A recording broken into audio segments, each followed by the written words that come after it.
Welcome on in, ladies and gentlemen. How is everyone doing tonight? I hope you're all having a fantastic evening. Tonight, we're going to be playing a vote game. Now, I am doing this because I need an excuse to use my capture card more, and the only platform I have Dead Cells on right now is the Switch.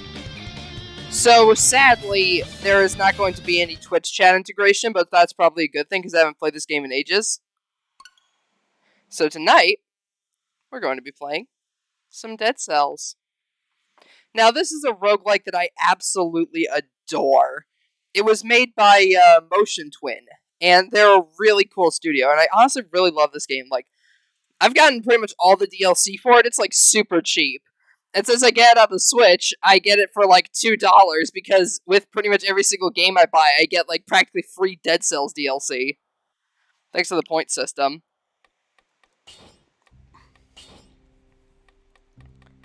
So if I remember correctly, let's just jack up the volume.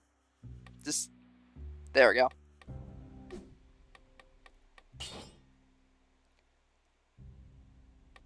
You can you can change. Wait, you can change the appearance of food in game?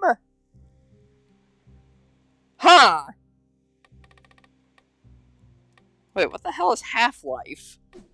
Okay, I'm curious, because I haven't seen this option. But yeah, they've added some new DLC. I've played Rise of the Giant, The Bad Seed, and Fatal Falls.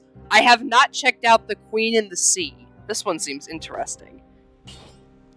Only problem is, I don't know how to get there. Ah, well!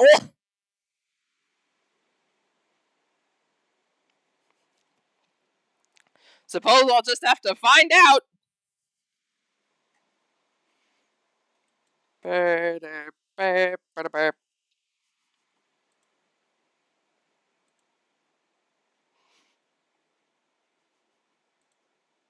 Somehow. New content's unlocked. The bank.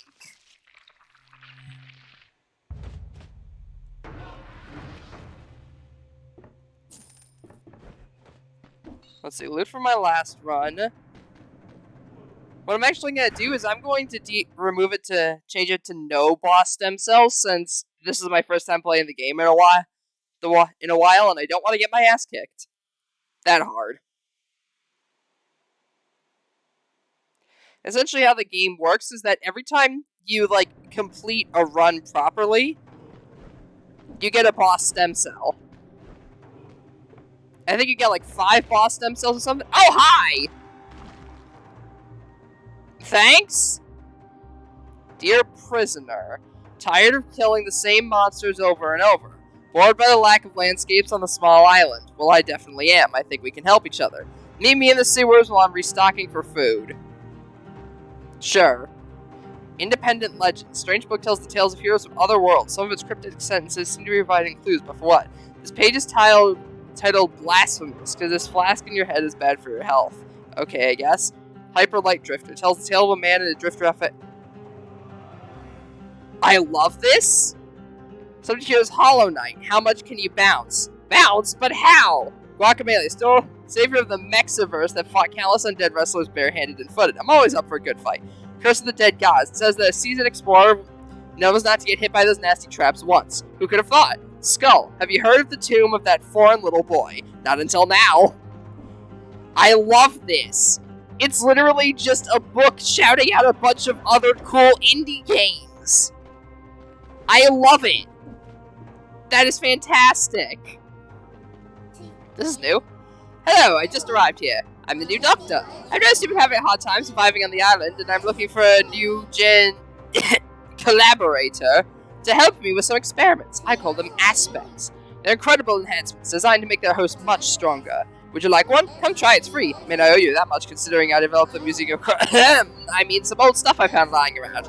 Oh, I come back often. I tend to develop new aspects with each new delivery of material. Okay, let's see. Flame Steel 100%, Violent Flame Steel 200%. Enemies take heavy damage when you break their freeze. Poison no longer affects you. Yes please. I will gladly take Poison Lover, seeing as I need to go to the swamps for that dude's mission. Which I think is how I get to the new content. I'm not sure. I don't even know where the vault is. And that's the newest of the new content. This bodes well.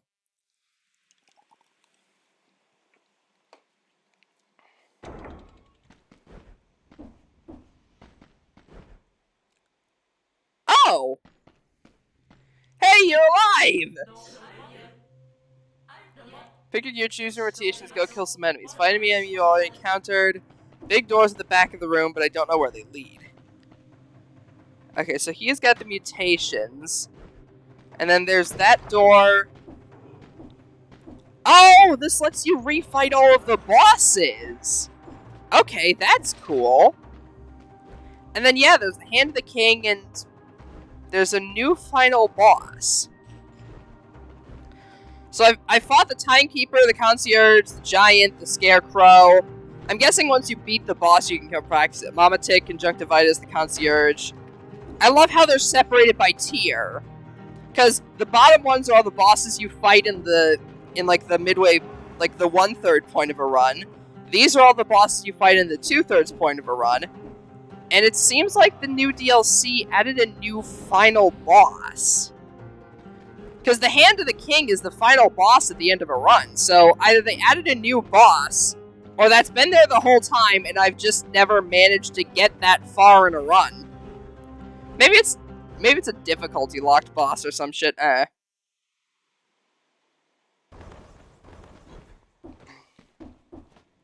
But I'm going to guess that the DLC added a new final boss.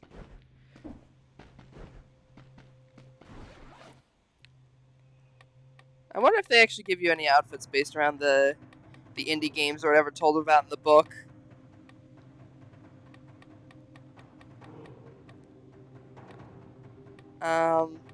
Doesn't look like it. Damn. Oh well.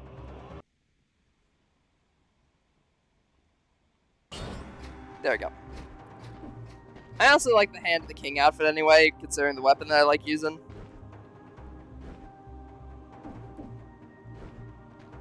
Okay, so, repeat after me, class.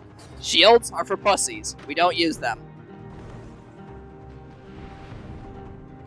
Will that make me die? Probably. Do I give a shit? Not really.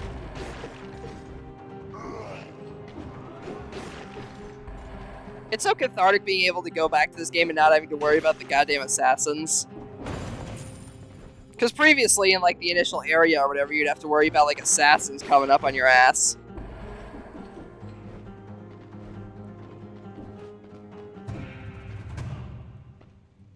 Bonk. Nice crossbow. I'll gladly take that over the blowgun. Oh wait, that's right. It's one of the.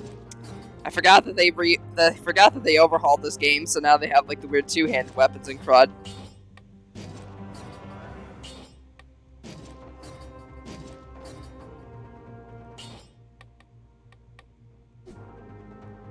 Alright, I can't even take it to put in my bag. Youch. Oh well, may as well recycle it. Money is good, yes.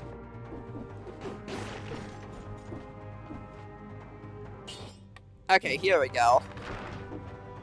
Something I can keep in my inventory, thankfully.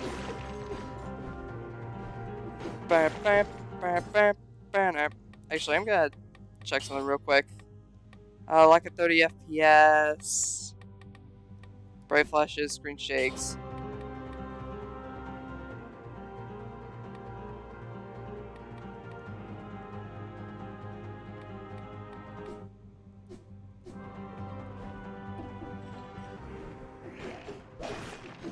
Got that.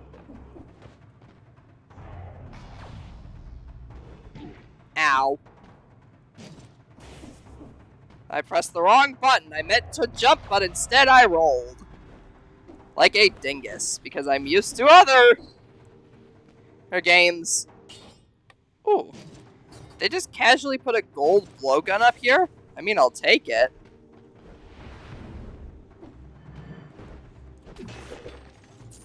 Okay. Ow. God, well, I just ate shit there, didn't I? It's fine. Don't worry about it, chat. We're all good. Okay, so that's the area that goes up to the whatever the hell, like the arboreum or whatever the hell it is. I don't remember. But I'm not going up there. Ow.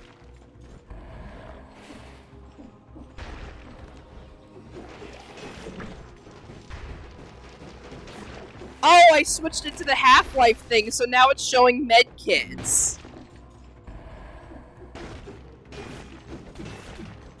Okay, that's actually a really cool detail that it actually changes, like, the healing items, because originally they would be turkey legs and wall chicken. They'd be like chicken drumsticks and like things of bacon or whatever. But I guess now that I changed the healing item appearance to Half-Life, now it gives me medkits. You see, this is why I love this game. You can tell that the devs just had so much fun making this game. That's the best part of it. Let's do random. Ooh. Ooh, ooh. I'll take the fans. These are cool because they actually repel projectile attacks.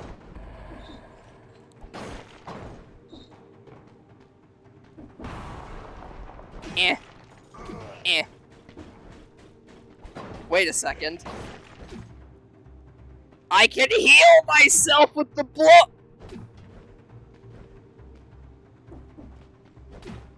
My blow darts heal me.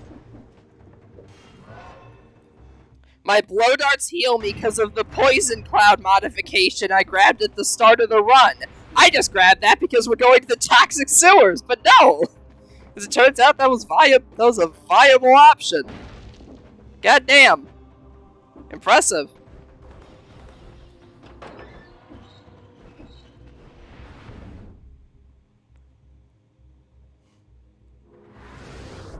I did not think I actually did something good, but I guess I did. Neat. I don't have enough cash. Dang it, man.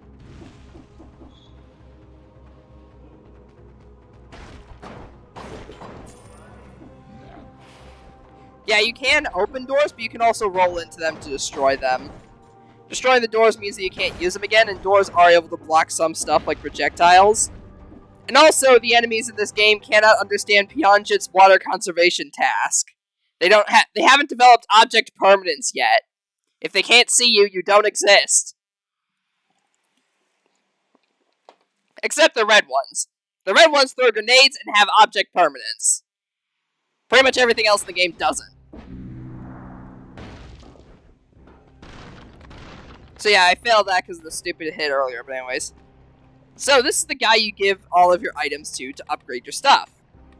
I've got pretty much every single item in the game, so I only have a few mutations and a bunch of outfits left to acquire. Hello, buddy.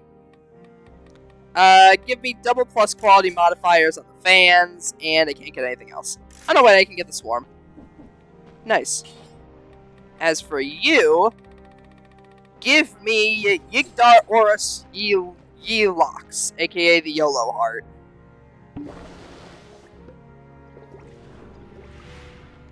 Also, I just realized I was at basically no health that run and didn't heal.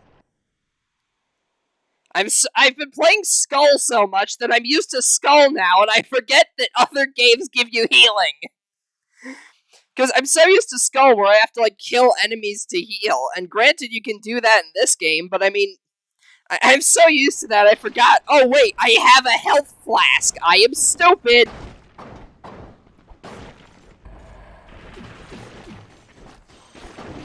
Ow. I got rat. I got hit by a rat. You rat bastard. Literally.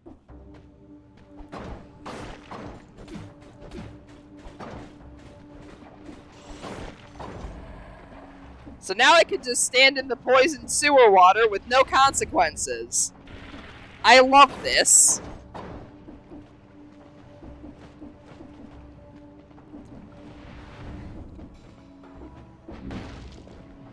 So I need to find whoever the tentacle is related to in the sewers, and I think I know who it is.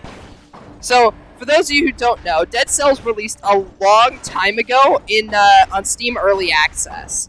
And early on in the game, after you got past a certain point, which was a fishing village area, you would be stopped by a kraken-looking... After a certain boss, you'd be stopped by a kraken-looking monster wearing a raincoat. He'd say, like, the vessel you're looking for hasn't docked yet, and then he would kill you. Which was counted as the end of the run for the time being until the game was finished. And they actually, like, added the rest of the areas, the proper ending area, and all that. But I digress. Also, what the hell did so much damage to me there? Anyways, I saw the raincoat sleeve on the tentacle, and I feel like that's him. There was originally also a... Oh! Hey! Come on! I'll get it back, you'll see. Also, yes, I did just flip him the middle finger. Long story short, we stole a rune from that guy earlier that allows us to use the electric sarcophaguses to teleport. Yeah, after getting through certain areas and beating, like, mini-bosses, you get new moveset upgrades, which essentially allow you to do more stuff. Like, for example, growing the vines in the first area. Yeah, like growing the vines in the first area, and, using the sarcophagi while running, etc. Also, man, I just realized I picked a build that practically invalidates all of the sewer levels bullshit. Because I have something to block the stupid, because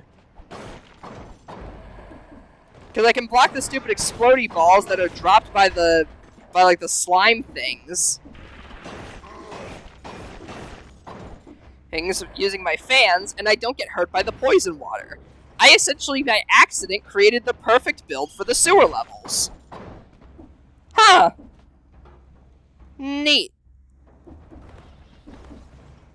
But yeah, I honestly love this game. I know my capture card isn't really doing it justice, considering that, due to the frame rate, the game is kind of chugging a little bit. Because the capture card kind of loads some of this stuff onto the Switch's end as well, but the game is gorgeous. Unfortunately, I cannot take the bow and endless quiver because of my overpowered blowgun that heals me as well. Oh, hey! Yeah, I knew it was him! Hello! I heard tales about your dubious yet capable being roaming about the island. I guess you're the one? That's me! Well, no matter who you are, you're stuck in here too, right? I may have an idea to get us out, but I need your help.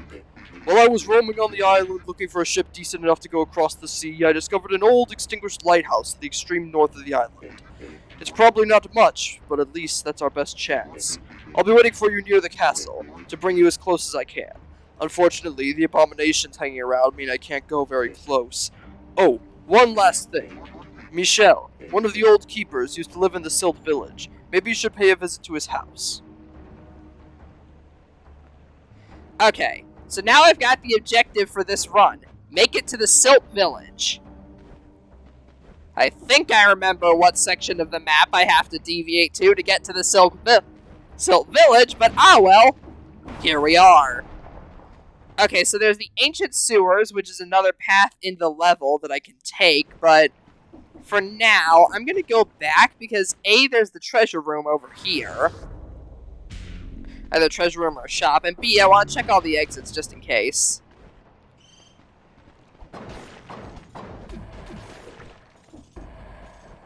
Hey, medkit. I still want to see what the large medkits are. They're probably just that, the large medkit from Half-Life, but I still love the detail that you can, like, you can change even the food items, man. That just goes to show that the devs care a hell of a lot about this game. Alright. Health. Yes, the poison heals me. For some reason. Let's see, light speed. Ooh, damn it, I don't have enough money. Ramparts gives me bonus loot apparently when going there. I did not know they did that for runs. Huh. So the game actually will give you certain boosts for going routes you haven't gone in a while, because I rarely ever go the ramparts.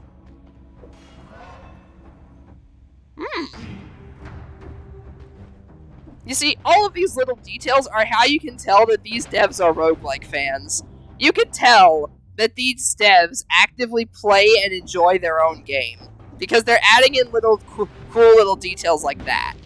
Like, when devs go out of their way to make, like, this much DLC for the game and add, like, cool little details like that, you know that they enjoy the game that they're creating and they're having fun making it. And you know what? Power to them.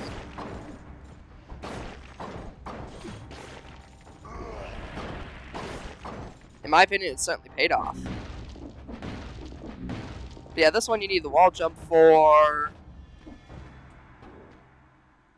Let's see, down here is...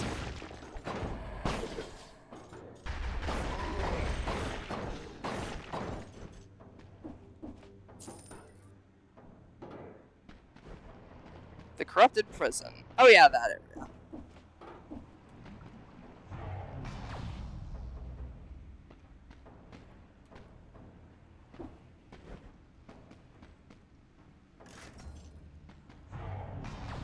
The corrupted prison is essentially like a glorified transport hub to the other areas, only it starts with a cursed chest.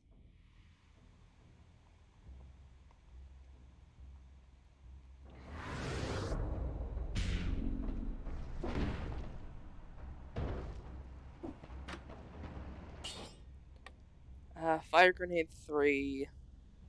Yeah. I don't really like the swarm grenade anyway. Not a big fan of the biters.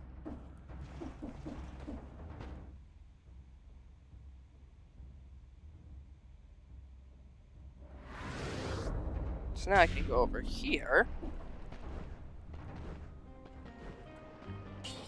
and buy the Giant's Whistle.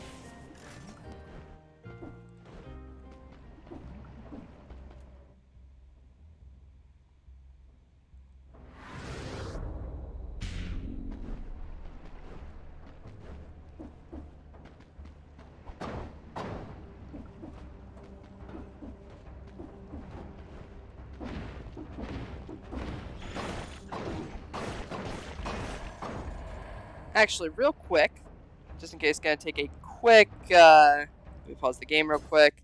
I'm actually going to check which connections I have to make to get to the Silt Village, because sometimes navigating this game is like looking through train maps.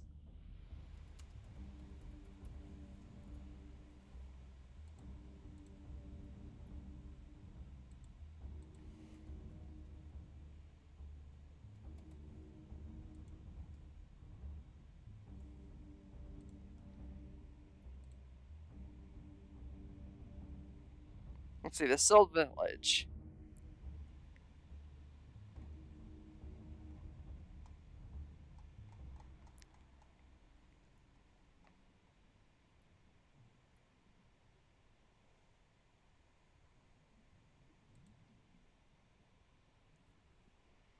Okay, so I can get to the Silt Village from the Black Bridge.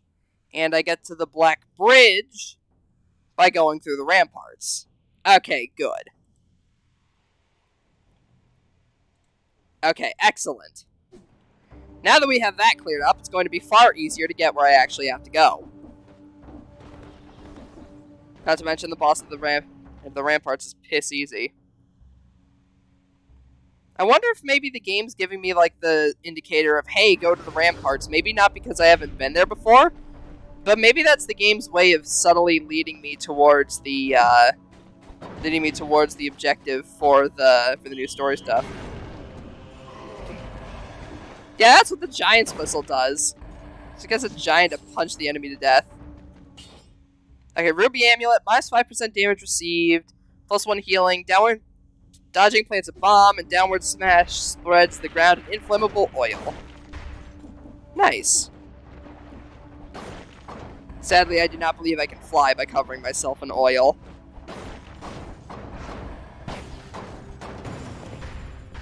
Hey, a medkit.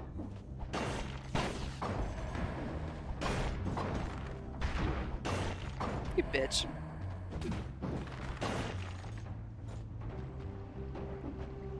Bonk. Bonk.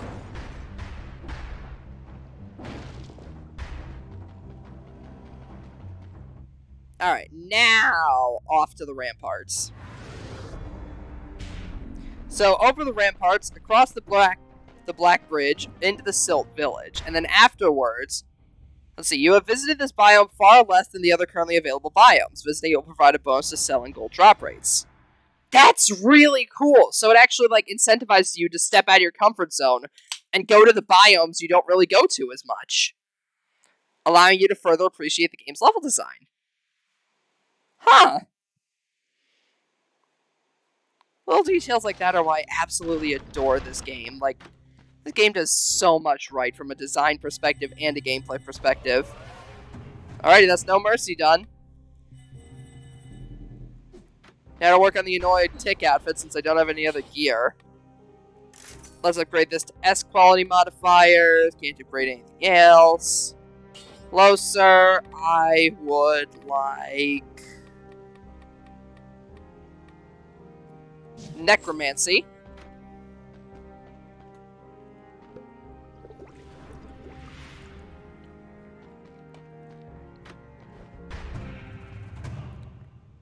What are you? Go to the bank. Sure, I'll bite. Some demented esoteric enjoyers pretend that pocket dimensions exist. They never explain what it means, though.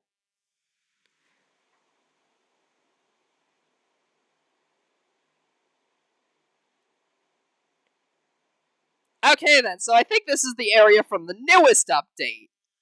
The Piles of Gold update, or whatever the heck the proper name of it is. Cool. What am I going to do in the bank? I have no idea. Maybe take out a loan, buy some nice clothes. The bank always wins in the end. So bored, I really should have become an artist. And oh, a customer! It's been so long since the last... Never mind, welcome to our great bank! You're gonna trust your precious belongings to us, we'll take good care of them. I would not advise doing so right now, though. Seems to be a minor security breach in the vaults. Be assured that nothing to be concerned about. But, if you want to take a look around, perhaps help with the security breach, be my guest. Here, take the spare key, enjoy the time at our bank. Alright then. Borrow 2,000! I'm good for now, thanks though. So the teller just basically gave me bank security clearance. Alright, sure. Fuck it, why not? So much pixel art? I know, right, Melcy? It's fantastic. Like, look at this art! Look at the background details! God, it's so pretty! I love it! Alright, so here's the red floor. What kind of enemies will we find in the bank? Let's find out. A pickpocket! Ah! Save me, poison! Ow!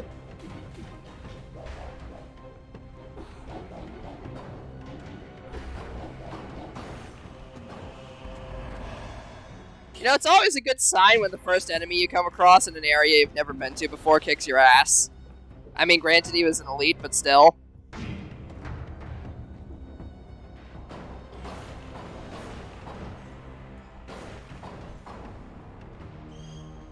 Eh.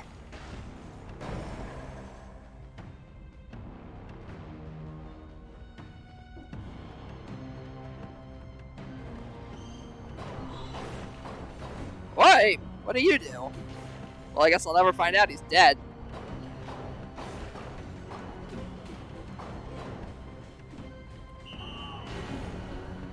Okay, so we've got assortments of pretty much every single enemy in the game down here in the bank. Neat. Ow! The good news is that thanks to the modifier I picked at the beginning of this run, poison heals me, and considering I've got a poison blow dart gun, that makes health a lot less of an issue, which is certainly helpful.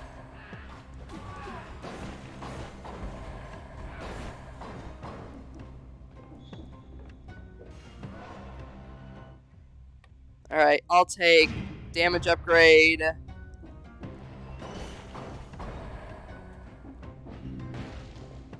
What's up, buddy?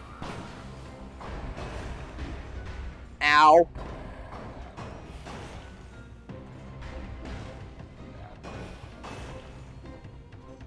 Pew! Hit you. Thanks, Giant. Also, let me know if the audio sounds fine. On my end, it's a little bit weird, but I could sort that out of worst case scenario if need be.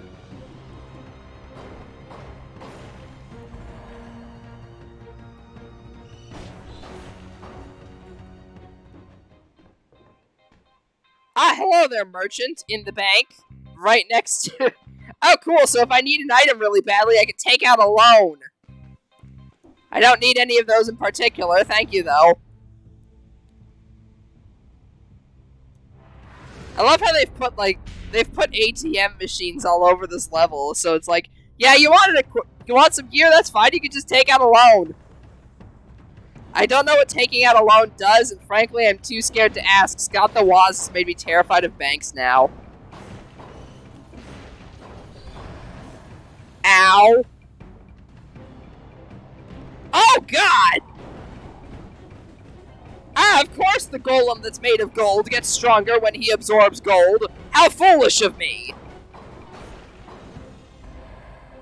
Okay, so when the golems are in groups of enemies, kill the golem first, because then it will absorb, because otherwise it will absorb the gold dropped by the other enemies and become stronger.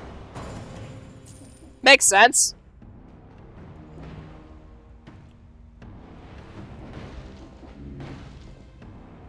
What the hell is this? Blue Pass. Serious business. With this, you might be able to see the ledgers.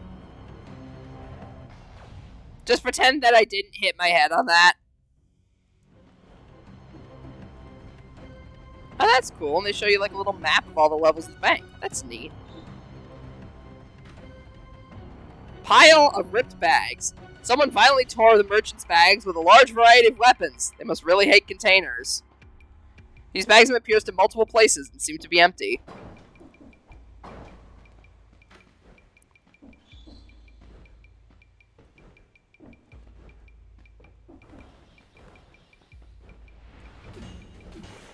This area gives new meaning to the phrase your money or your life. No, thank you. I'm not going to take the cursed chest when I'm in an area I have next to no knowledge of.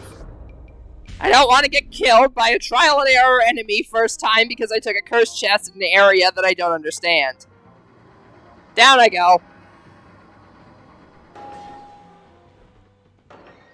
Alright, the Blue Pass area.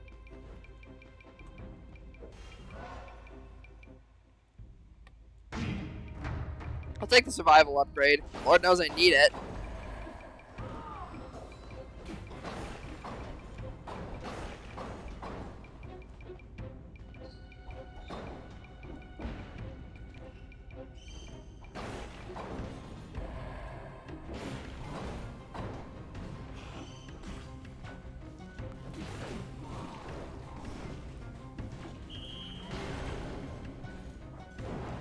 Oh, the gold golem will actively get bigger, so it doesn't just immediately turn into super massive form.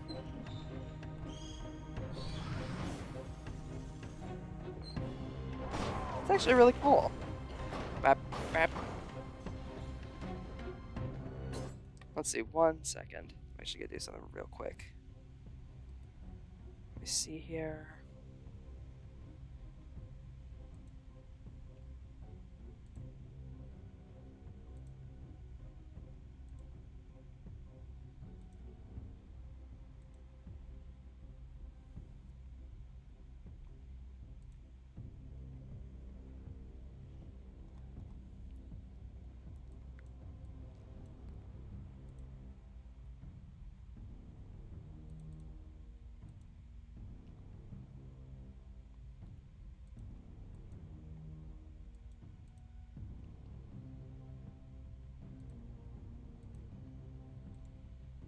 Okay, hopefully the audio should be fine.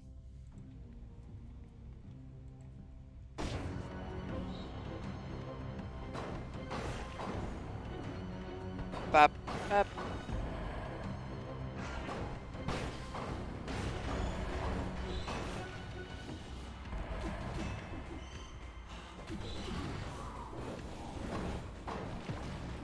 Bap!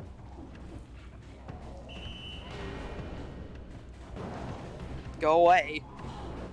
I don't like it. This is essentially every single enemy in the game thrown into one area with reckless abandon. Thank God I lucked into the build that I did, otherwise I'd be screwed.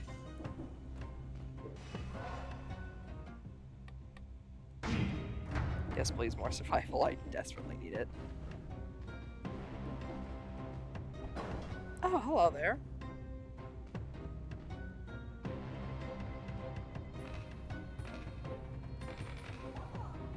You know what? I'll give him some coins and be nice. Farewell, sir.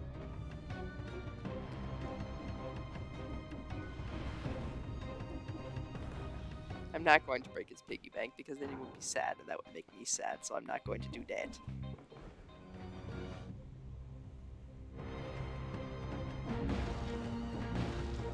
Down I go. So this is just like a Metroidvania? It's not just a Metroidvania, it's a roguelike Metroidvania. So it's a roguelike Metroidvania level design.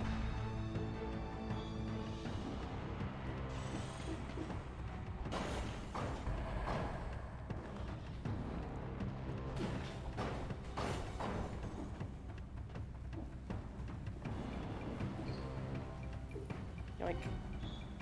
Randomized? Yep. The only thing you keep between runs are the runes that you find, which are just meant for traversal. Other than that, it's just mostly your knowledge of the game. Okay, so this is the bank exit. Cool. So now I know where that is.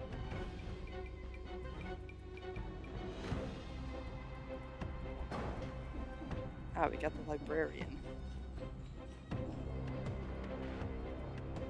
Oh, these are just all the, let's see, security notice. Security notice to the bank staff. Don't put food close to the merchant's bags. They seem to have been compromised. What does a bag eat, though?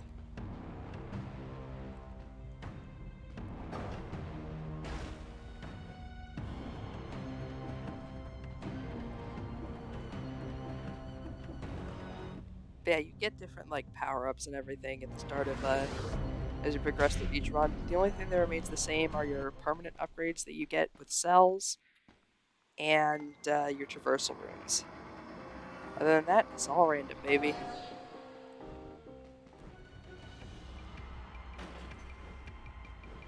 Alright, I have enough money to get down here without even taking out a loan.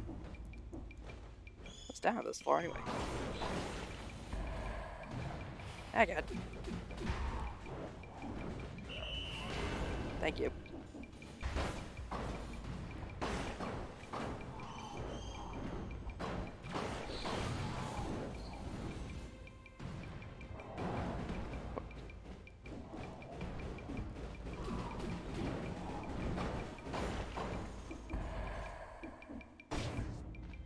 Oh boy, this area is nothing but gold doors.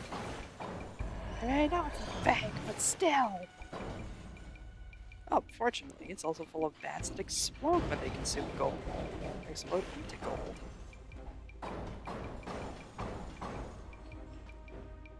Man, this area really is just money, money, money.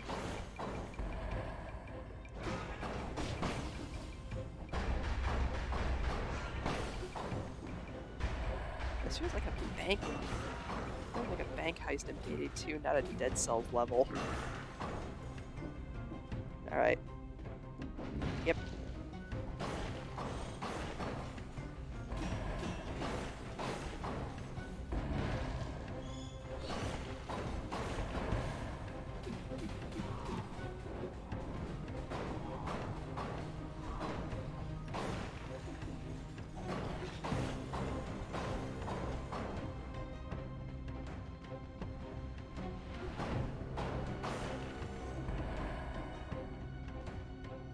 recycle you.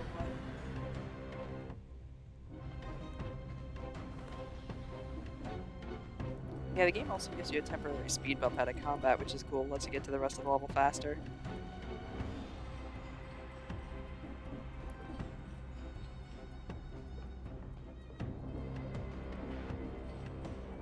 The pixel art in this game is absolutely gorgeous, and the random level generation is so fascinating. Oh, it is a big med kit. Neat. Why does every single store give me the option to take out a loan?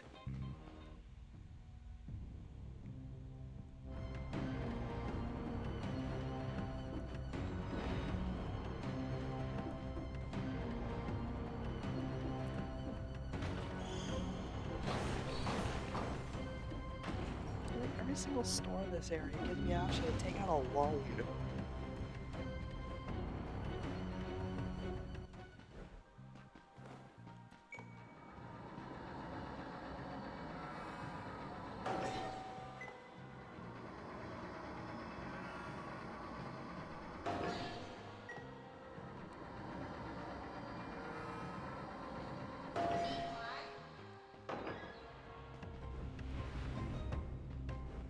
Alright, now we got the green paths.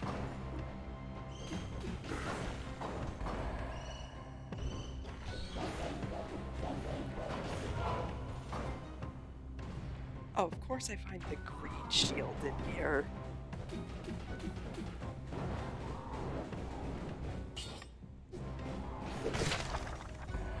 Ooh. The gold digger.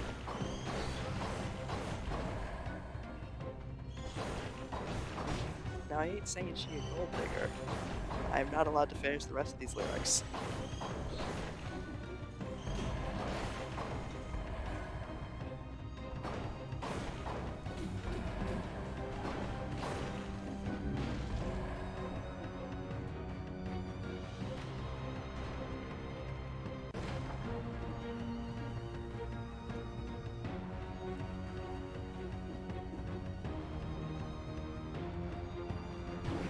Ow. Okay, so I have to make it through this vault in one fell swoop.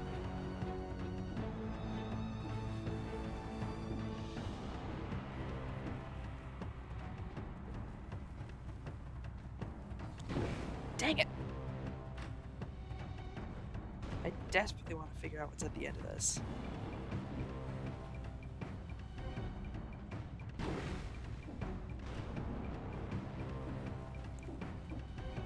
I have infinite health thanks to my blow dart trick, so I have the resources to keep going.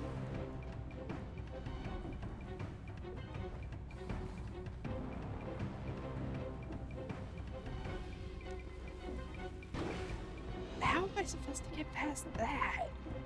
I mean, surely there must be something else in here that I can get to. Might as well explore the whole level first.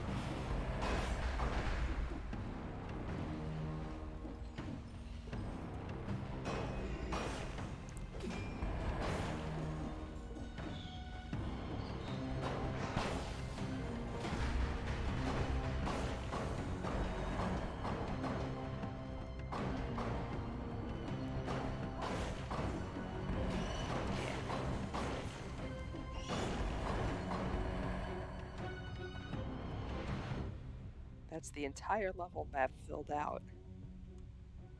There's a treasure at the end of that vault. I gotta go for it. My brain shall not let me stop until I get to the treasure of that vault. Alright, folks, time for the bank heist of a lifetime.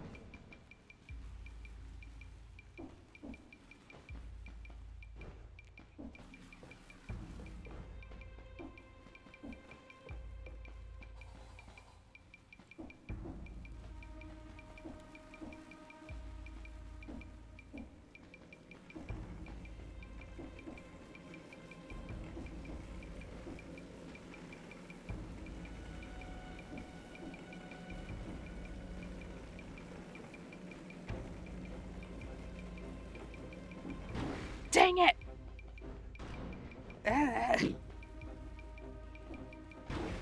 The reward at the end of this better be worth it. The good news is that when I get hit, I release a poison cloud, which then heals me. Damn!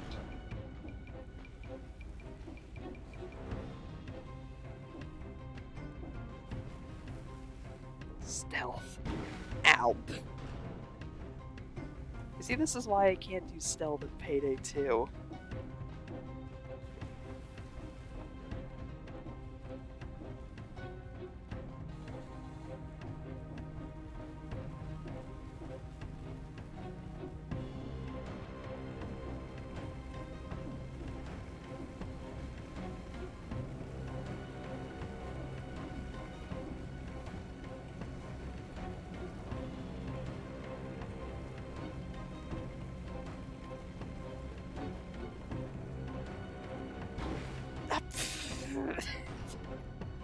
They really didn't show me that till the last second, huh?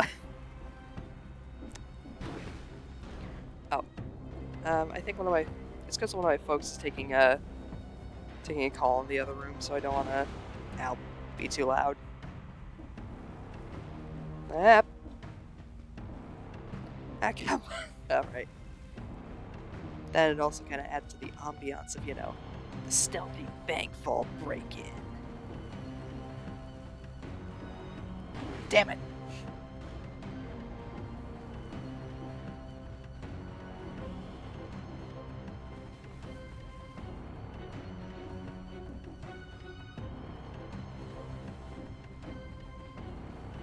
Yep.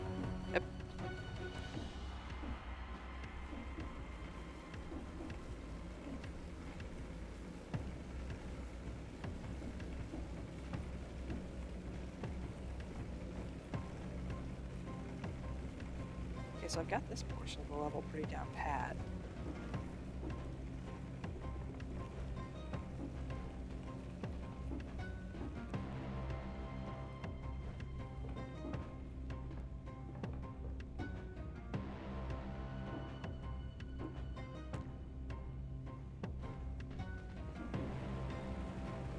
Yeah. Damn it! Okay, so that part you have to do in one fell swoop.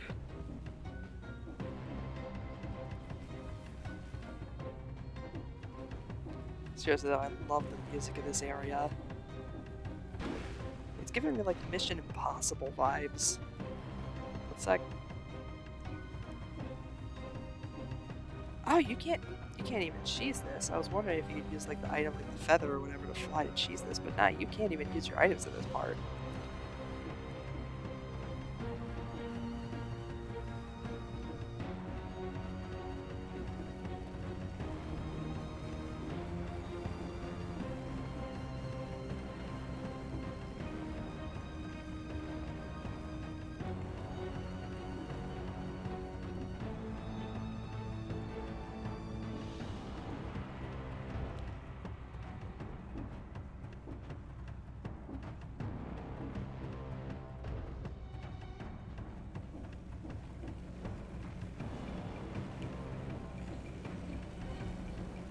Damn it!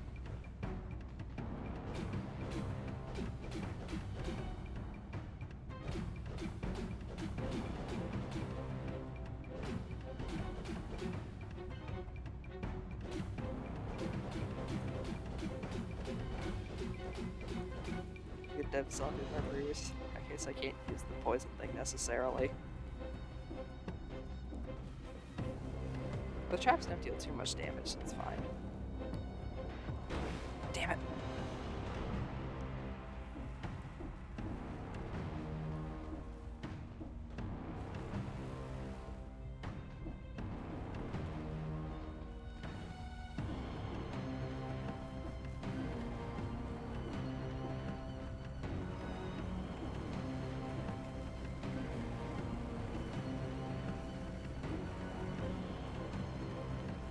I love the thing is about these challenges is that they never feel particularly frustrating. The game's controls make it so satisfying to get these challenges right. It's never frustrating when I lose.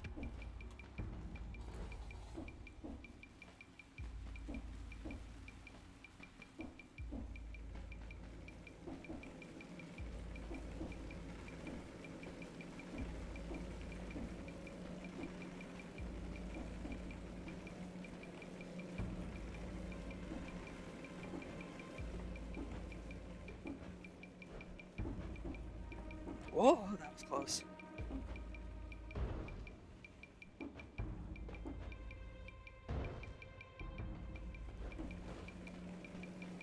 Okay.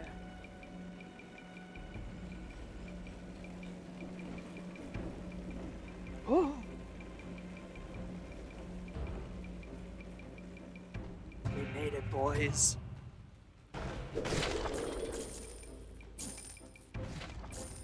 The gentleman's outfit and a spiked sword 6. Worth it.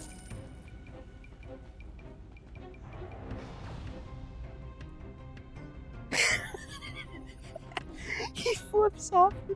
Okay, that's glorious. He literally flips off the bank vault as you leave. That's a wonderful... That's brilliant detail. I love that. Okay, so it doesn't have any new dialogue for us, but that's really cool. It's a neat little optional area.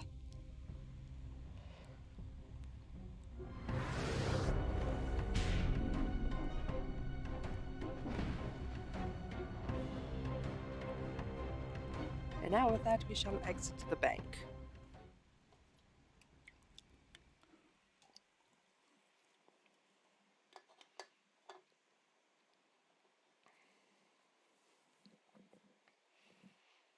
And I think we'll probably end up right back at the level transition.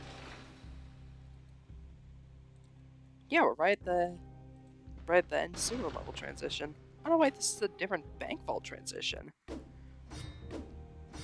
So we've got the gentleman's outfit, fragments of the philosopher's stone, and the gold digger. It's caused the target to drop 10 gold. Inflicts critical damage if you have more than 12,000 gold.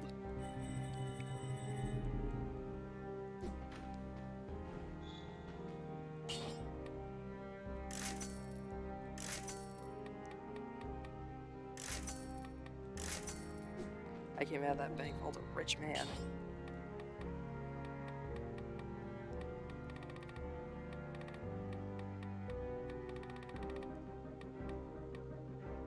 I'll take open wings.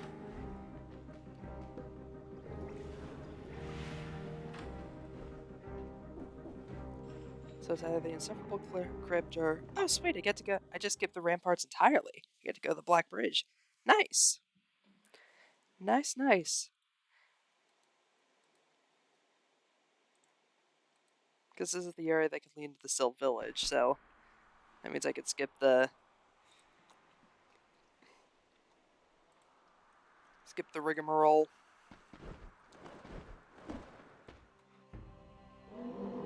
Anyways, time to...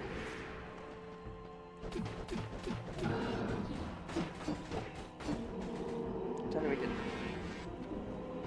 to make a laughing stock out of the first boss of the game.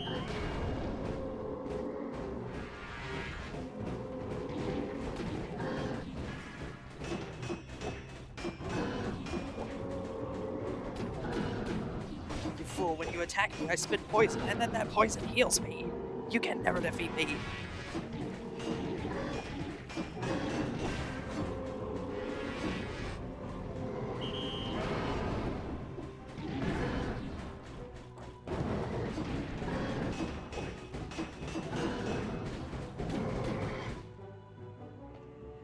Easy, baby.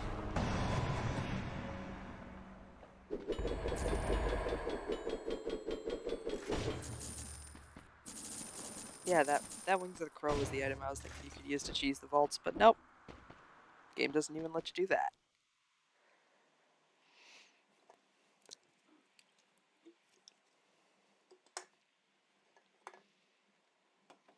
Ah.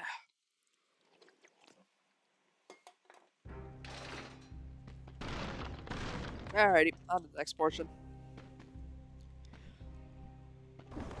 I would upgrade my odds with you, good sir, but unfortunately I want to get the gentleman's outfit.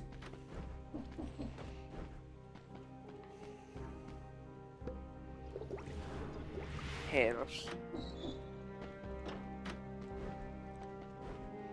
The Silt Village. It was a lovely village in the old days, before everything there was intent on devouring you.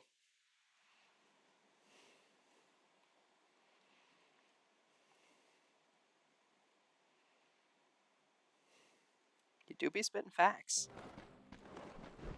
I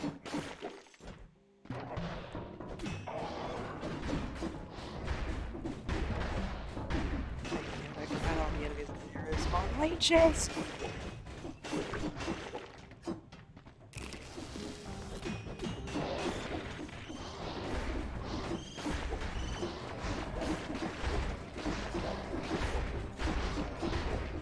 I did not remember the leech throwers being able to come through walls!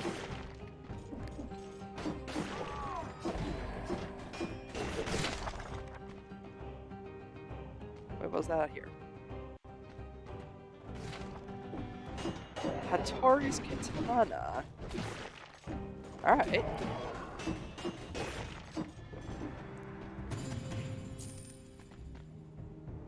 Alright, let's see.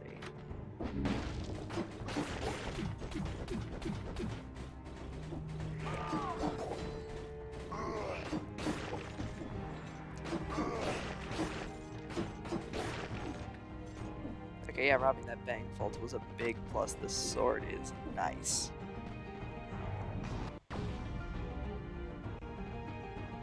Oh, the exit now takes you out of the mini rooms. You see, this is what I'm talking about. So many of these cute, these wonderful little quality of life details just make the game so nice.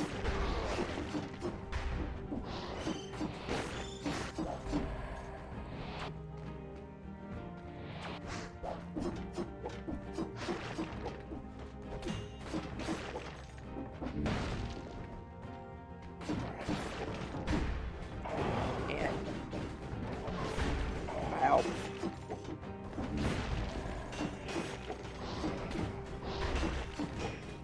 Good grief, those cannonball guys do so much of my health.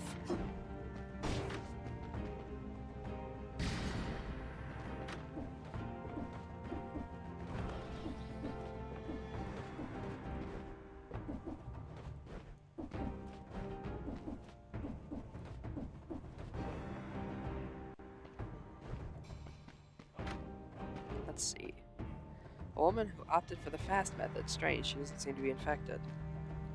Must be her last words. The mouse won't get us. I'll protect you. I'll protect you. It's dark. Throat slit. Yeah, this game sprinkles in a lot of horrifying lore about the island. How the malice, the virus that was infecting everyone on the island and turning people into zombies. This kind of drove the inhabitants mad as the king sat by and did nothing. That's why we're getting up to kill the king.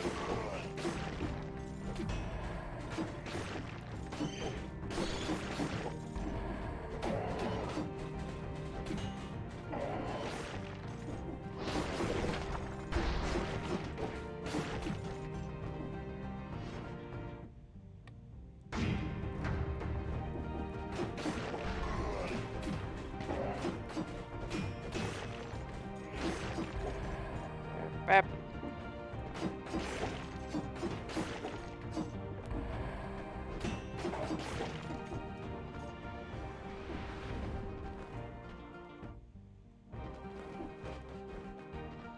Bap.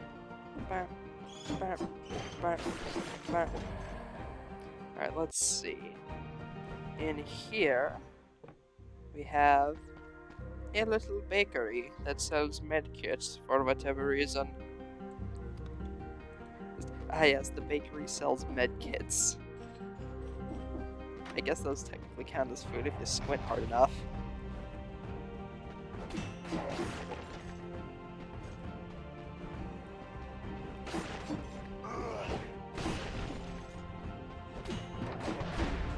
Ow.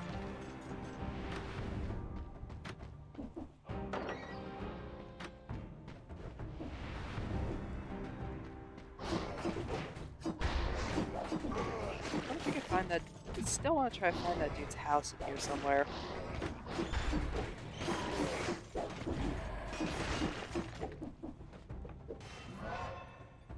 I will take brutality.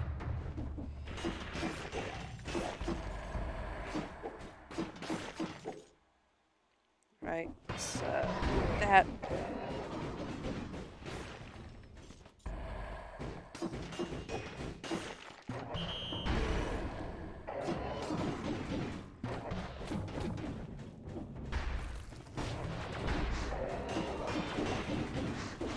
Ow!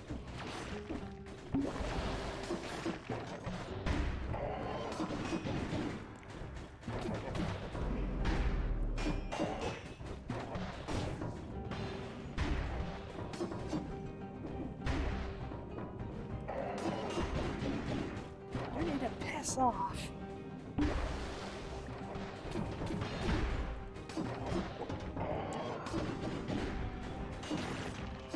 Hey, I was stuck in there. I felt like I couldn't even attack it without trading damage.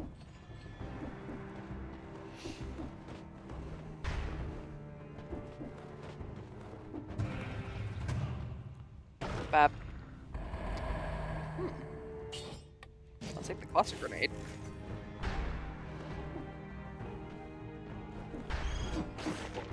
I certainly prefer it over the fire grenade.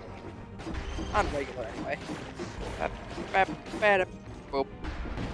Bap. You're gone. Grab you. Get some more tactics now.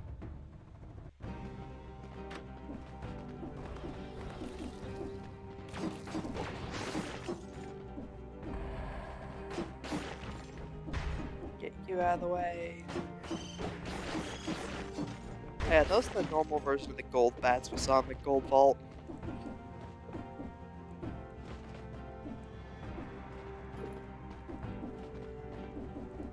Got the village key.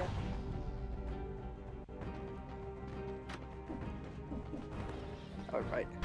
Okay, I need to get used to the change where it just instantly teleports you outside, because I'm so used to going outside on reflex from how much I've played the older versions of the game. Oh well.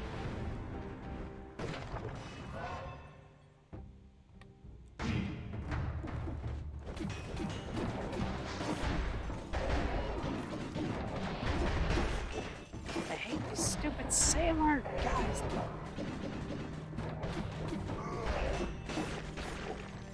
Screw off.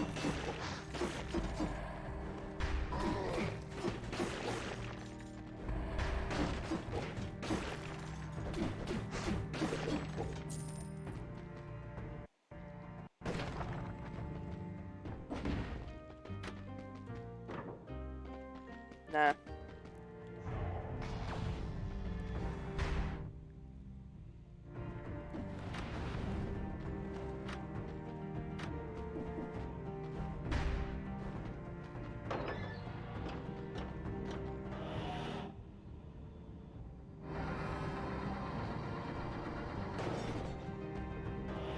So let's see, there's the clock tower there. Is this the dude's house? Why?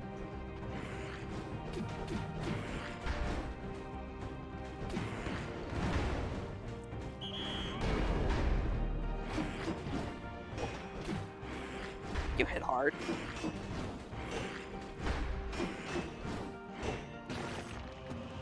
Good grief. Ah, this man is dead. Yeah? Oh. Oh, hi. Leg hugger. Someone's a leg hugger that attacks your enemies, inflicting critical hits on bleeding targets. Reactivate to make an attack in a circle around itself, making enemies bleed. Okay then. Crowned key. A small planner. Goes from various lighthouse-related tasks each day to a succession of weeks filled with the world of nothing. Looks like Michael's life is boring. A very dead Michael. Lost a job, died, became home to a small parasite.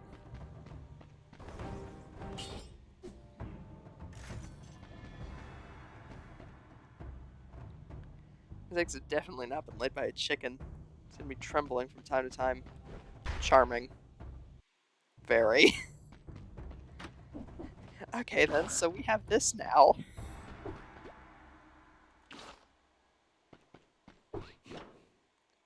We have our own little parasite friend. Cool. This is like the sentient sword from last expansion.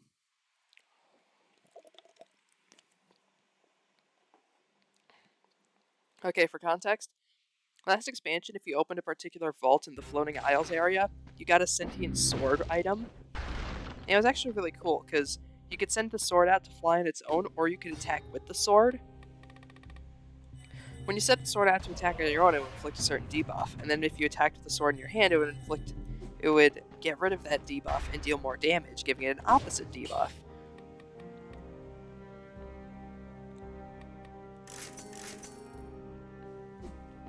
So it encourages you to switch between using the sword autonomously and the parasite, and the sword autonomously and the sword as being wielded by you. Oh yeah, now we gotta go to the clock tower. This area is something. Still don't know what I'm gonna do with this crown key though. I just have it. It's probably something related to the new DLC, but I don't know what.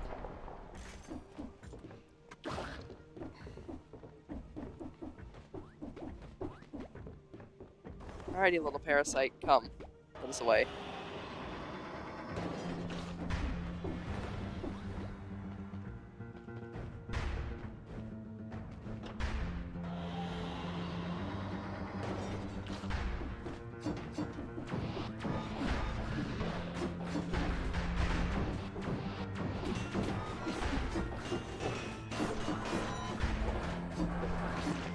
Damn, parasite friend, put in work.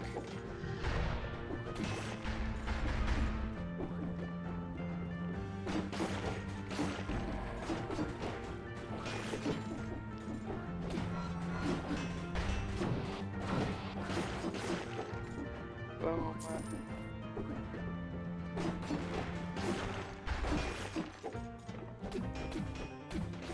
Screw you.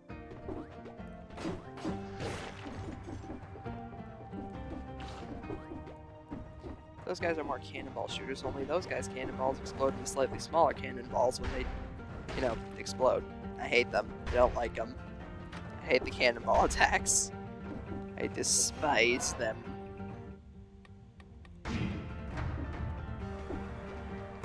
How much of a bop this area's music is.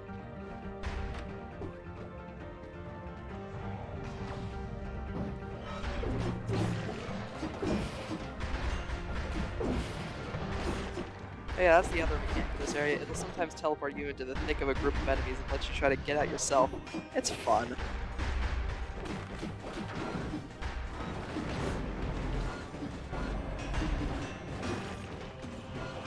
Ninjas.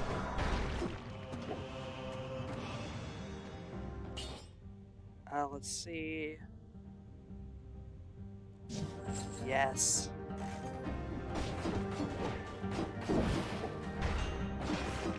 Poison enemies that wound me.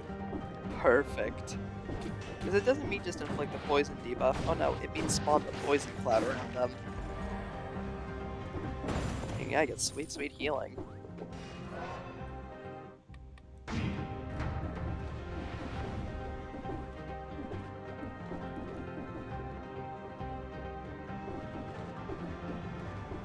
Up through the clock tower. Ah. Alright, I forgot the clock ninjas were here. They just pop up for one attack and then vanish. Sometimes they'll try to get a second hit off you, but mostly they'll just show up for one attack and then vanish.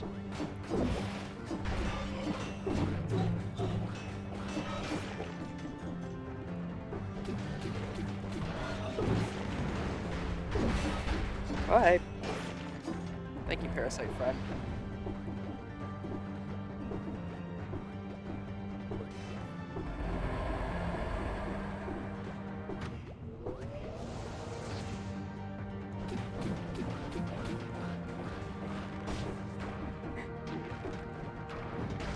Get a parasite friend. Ow.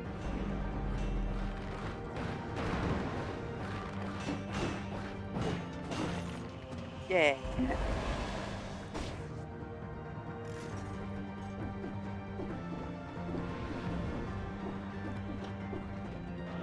Damn, parasite friend OP.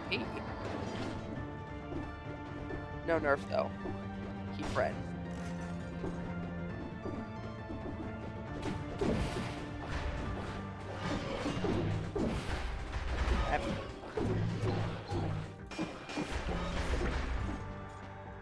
Yes.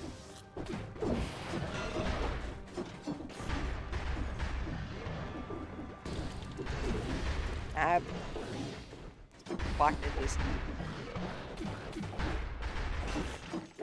See, the clock tower is filled with all of the annoying enemies that all culminate together into a large salad of not good.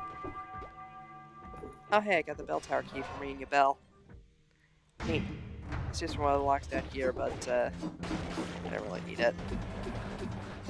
So I already got the item that was locked in there. Wait, if I don't need it, why did I pick up the key?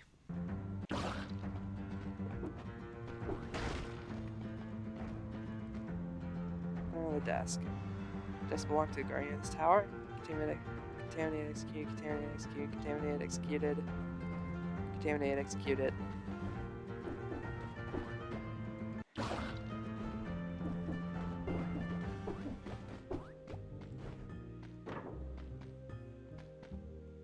Nah.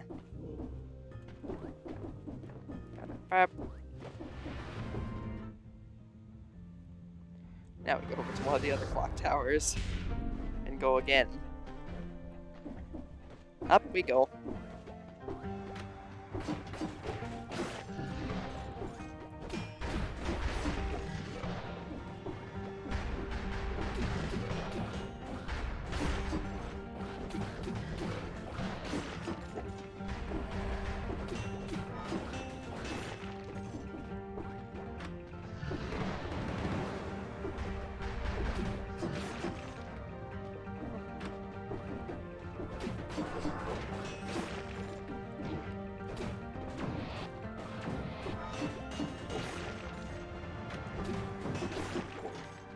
I think regardless of how I plan on attacking the enemy, I should just always go in with the blowgun.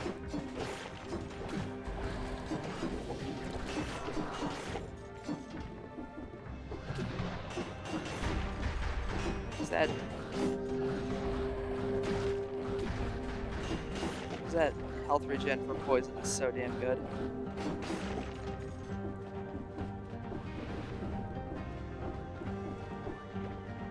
Alright. So now I need the Clockmaker's Key, which is located in the final tower over this way.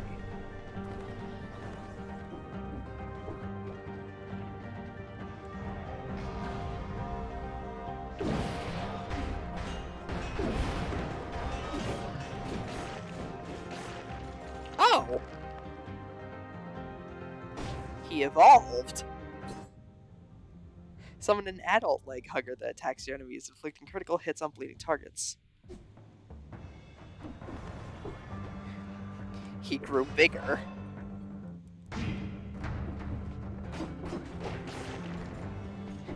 I don't know how to feel about this.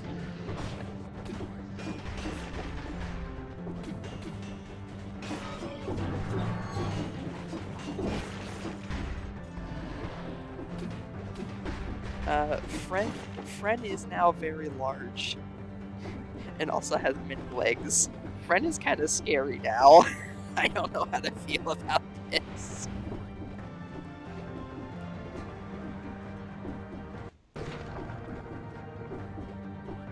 Friend is kind of scary.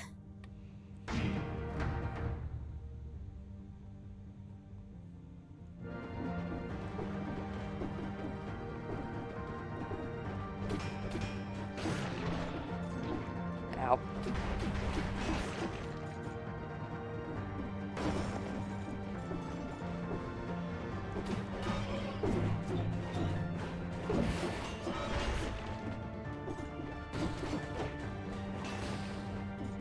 In addition to the poison darts, my sword also inflicts bleed.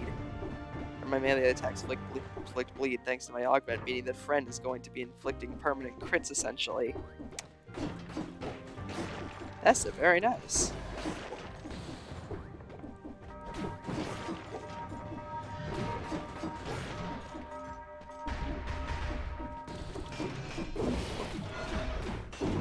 Ab. Nice try.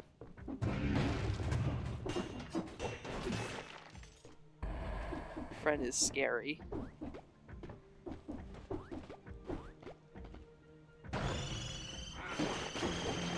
Ah! chest full of bats! I've been deceived. How dare you, game? Fortunately, friend OP, so the bats are dead. Oh, there's a clockmaker key. Nice. Now we go back over here.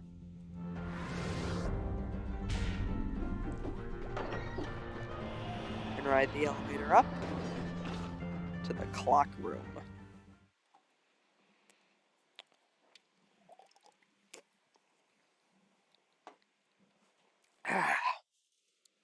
The clock room.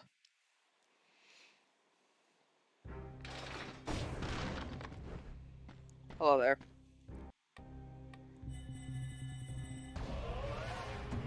I'll take the katana, and I'll work on the gold digger since I got the fancy outfit.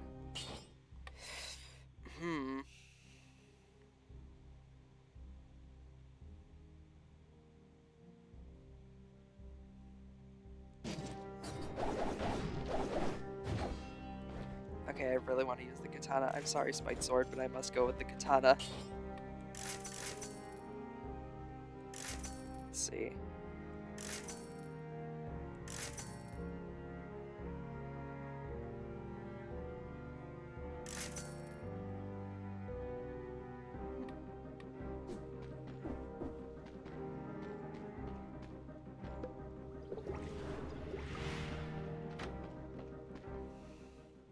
Off to the clock room.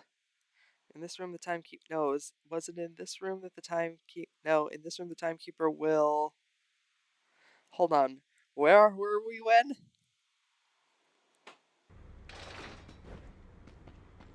I see. So you have come again. It is fated that we will fight once again. What is that thing?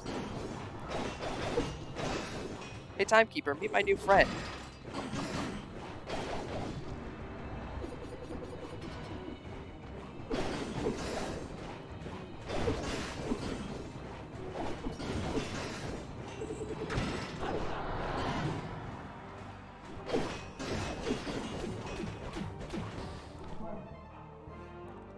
The timekeeper getting his ass beat.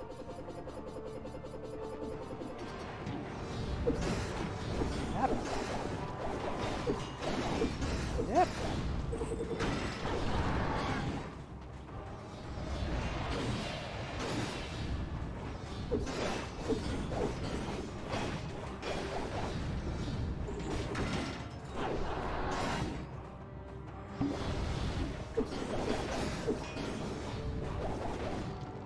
Get him, friend.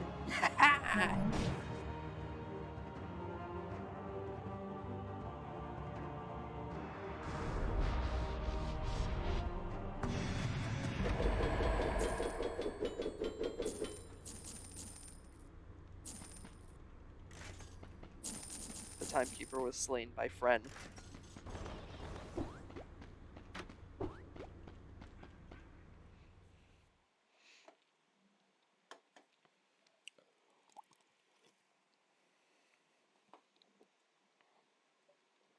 High Peak Castle and the Derelict Distillery.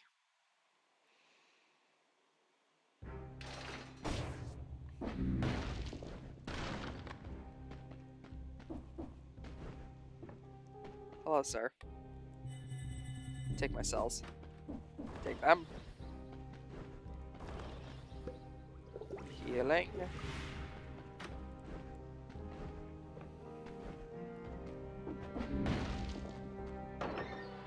So this is the door I open with the crowned key.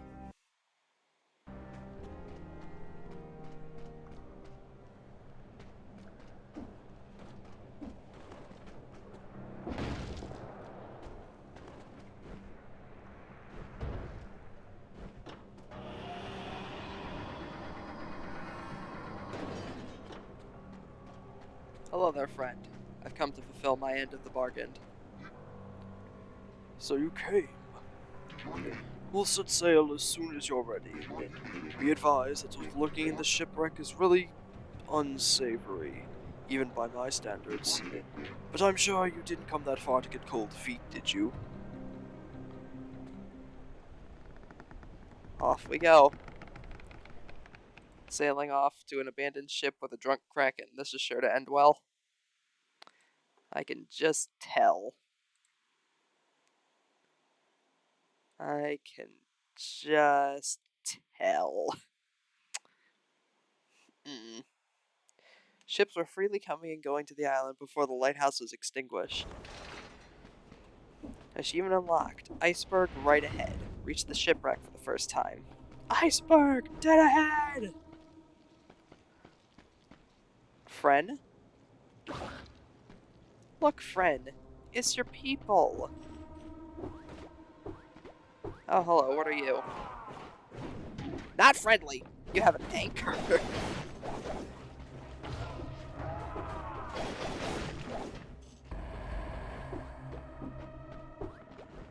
What are you? The answer? Not friendly.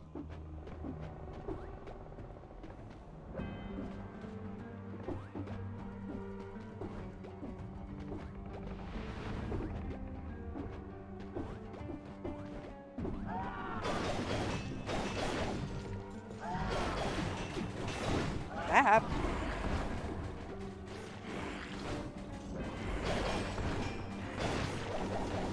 You're not my family. Get the leg hugger to kill an armored shrimp. Beautiful. That's my parts. I don't know you. Arr!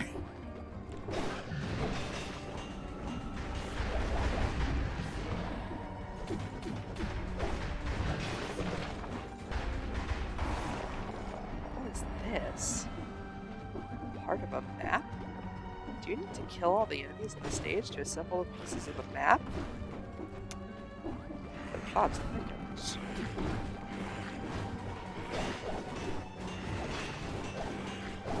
You're not my dad!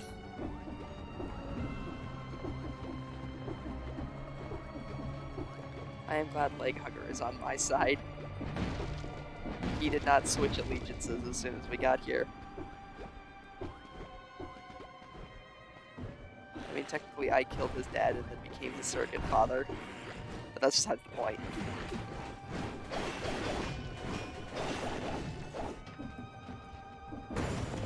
Point is, I am Leghugger's real dad. Not any of you in the ship.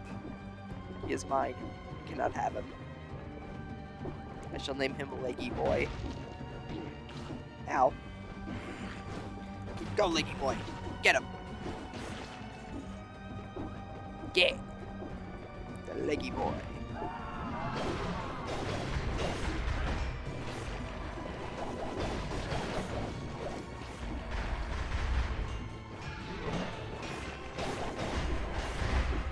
Hey, the stupid clock tower cannoneers.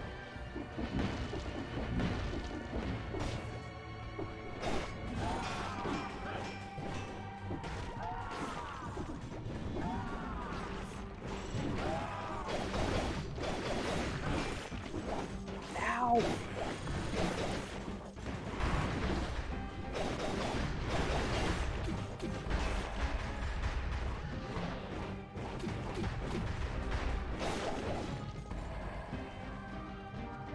This level is vaguely concerning. I'm sorry, did I say vaguely? I meant very.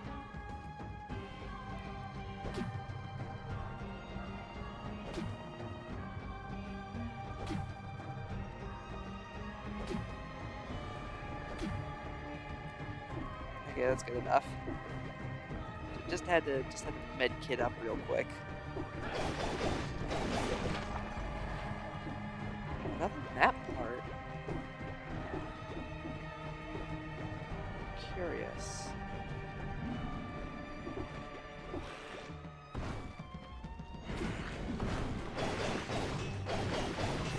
I hate the fact that the map huggers hide.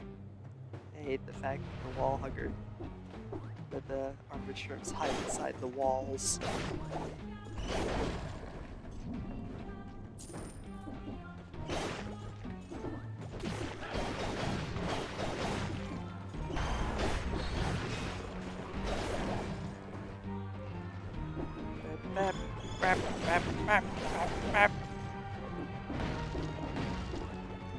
God, this music is so dramatic.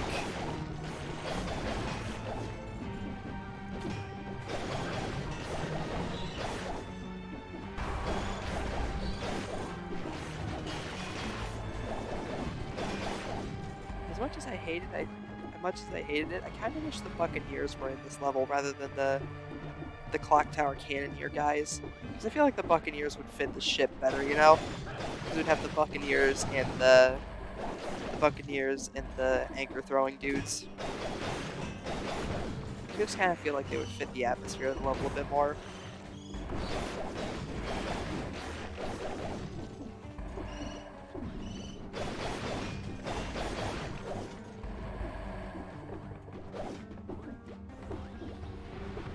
Man, this area is absolutely infested top to bottom with enemies. The lighthouse. That's cool, but I want to find out what these map pieces go to.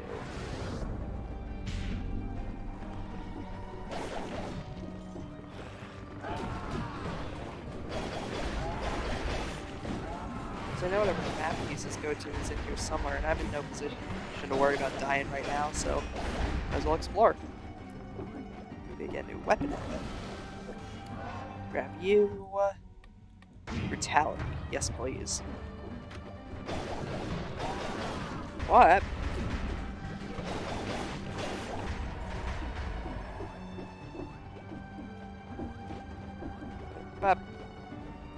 Hello there.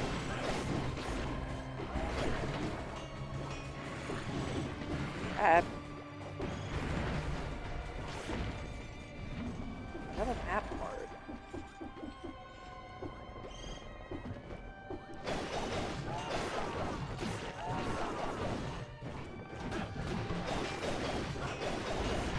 Yeah.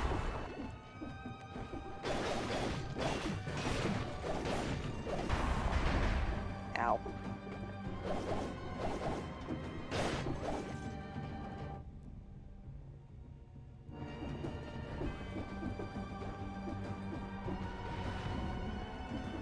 Right up here.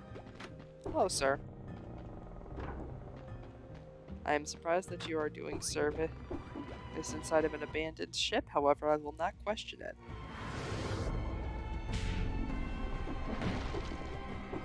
Probably doesn't get any customers around here.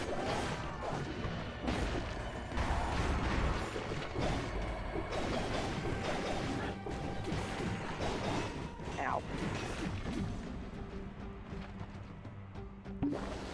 Oh, I feel I completed the map. Mysterious map. Curious. Does the pause screen say anything about it? No? Doesn't look like it. I just have a mysterious map in my inventory. I have no clue what it does or where it goes, but I have it.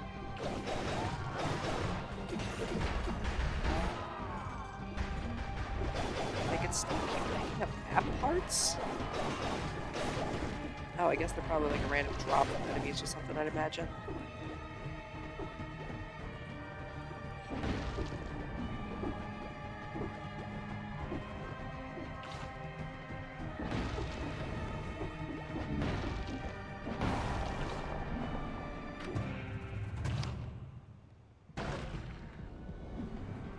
Ah, yes.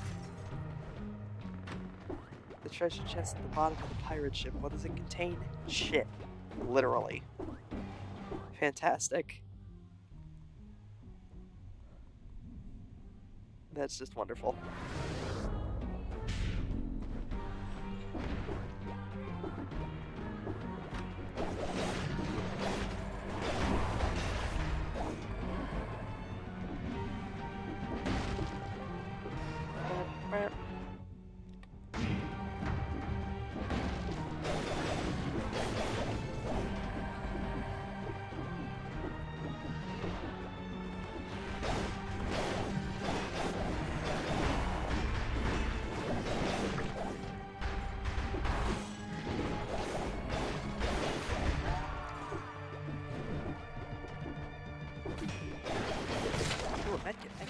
And a fish.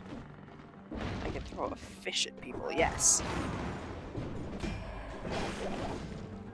The strangest thing is, I always love any like joke fish weapon in any game because it always turns out to be really good for some reason. Like The joke fish weapons in video games are some of the best ones. Like the fish claymore in Genshin Impact's a fantastic weapon. Like, it's the joke fish claymore. You're just grabbing a fish by its tail and swinging it around. That's a lot of rooms.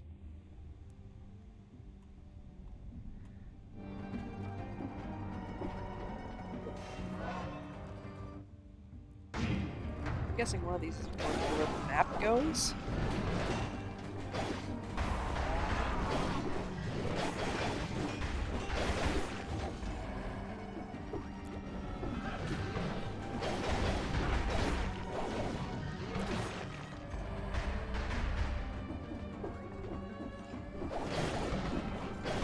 Map.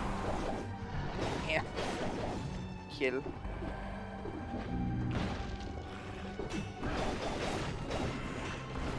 I also love how the leg enemies can like destroy the environment and everything. I don't know, I just think that's really cool that they can like destroy some of the platforms. Makes the traversal of the area a bit more interesting.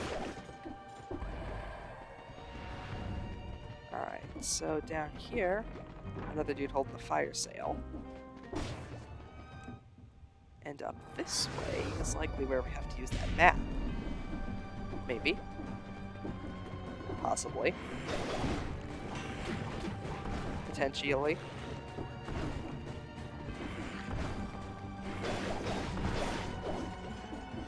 I like how they give you a one-on-one encounter with like the shrimp enemies before this area, like the elite variant, so that we can actually see how the enemies kind of attack before throwing them in their natural habitat. They can cling onto the walls and everything. It's good game design.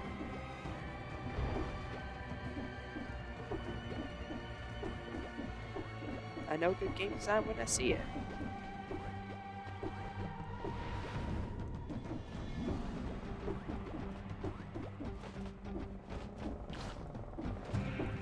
This isn't even where I use the map, it's just a chest.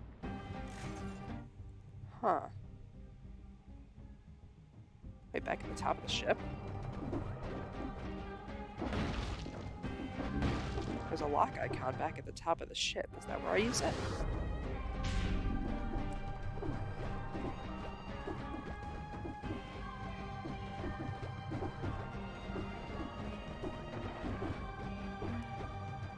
Forked key.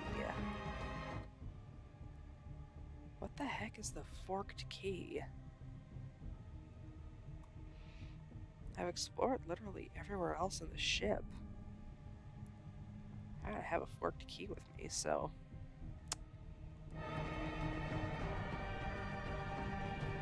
Damn. Oh well. I can't even see what's down there. I do not know what the hell I'm supposed to do with this map, but oh well. Actually, I kind of want to see. I'm actually gonna... I kind of want to look this up. Let's see.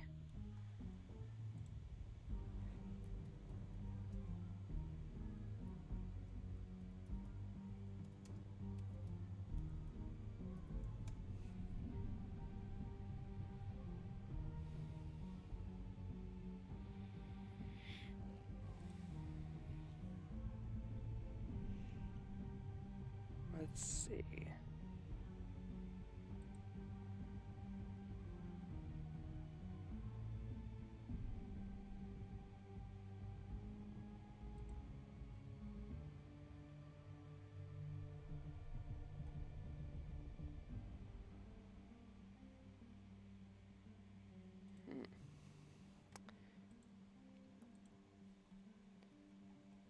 I have no clue what I'm doing here. Wait, what? This wasn't here earlier?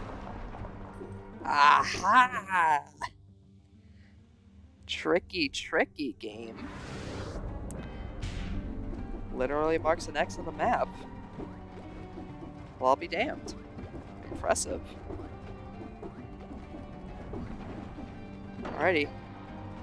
The lore room. A trident. What a beautiful pedestal. The trident must belong to someone important. Well, anyway. Anyway.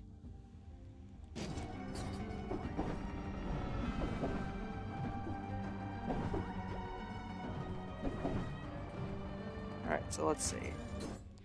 Abyssal Trident. The second attack is a charge that inflicts critical damage after a few moments, interrupted with the last attack to deal critical damage.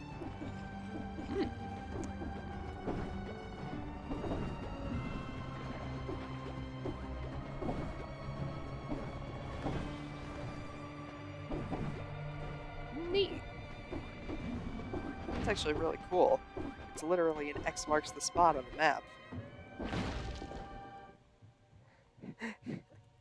I like how I said it's a lore room, but it's just, huh, that trident is really neat. Must have belonged to someone important.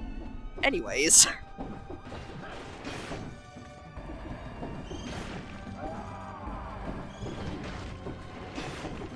That's the equivalent. That's like the equivalent of the James May. Oh no! Anyway! I mean, then again, that's how you can sum up 90% of this stuff, because I find it funny how the protagonist of the game like the in-game protagonist actively does not give a shit about the lore. It's basically just, oh no! Anyway!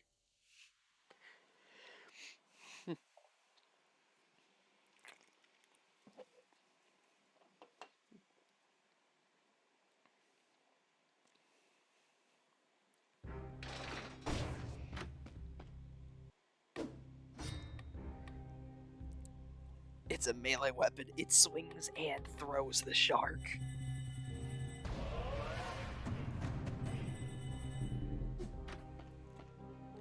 I cannot take the gold digger. I am dedicated to the trident now.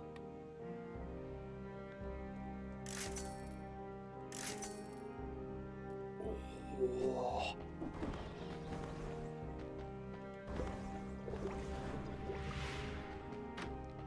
Alright, onto the lighthouse. Once easily accessible from the center of the island, the lighthouse is now insulated by a mound of wreckages.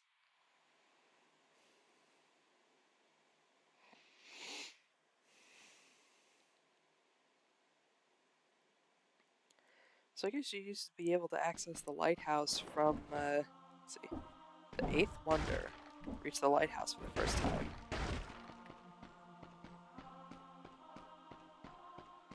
So many shipwrecks.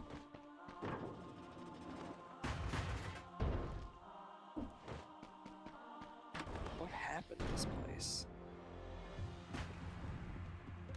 Oh, hello there. Oh, whoever they are, they're not happy with me.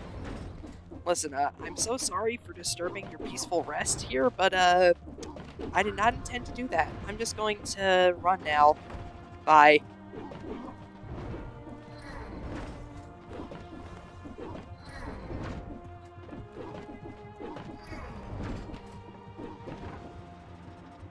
I like how the music is peaceful despite the fact that there's someone with a mace actively trying to murder me!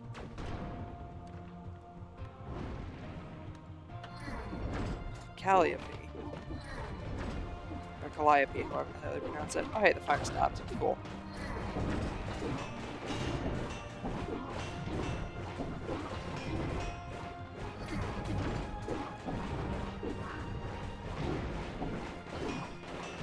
Ow.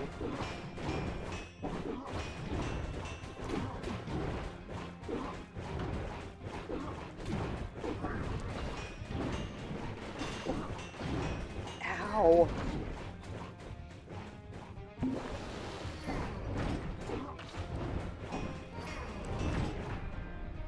Alright.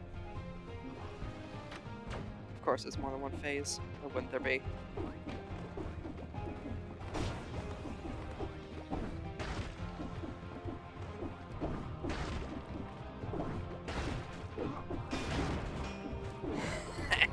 They'll attack before our next phase started.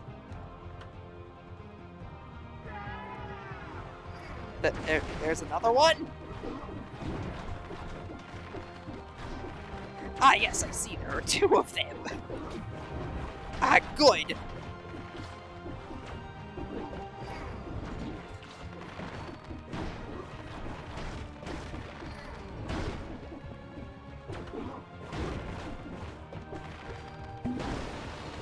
get a moment to heal! What the hell is happening?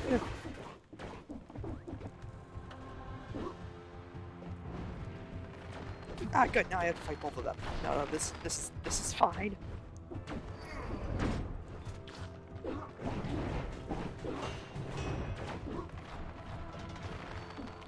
This is fine. Let me guess. There's going to be a third one.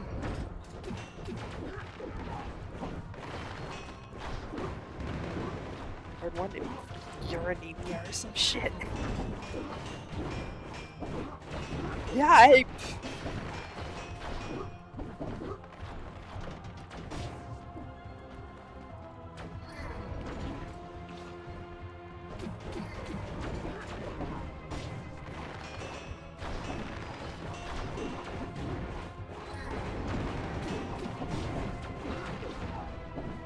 I gotta try it!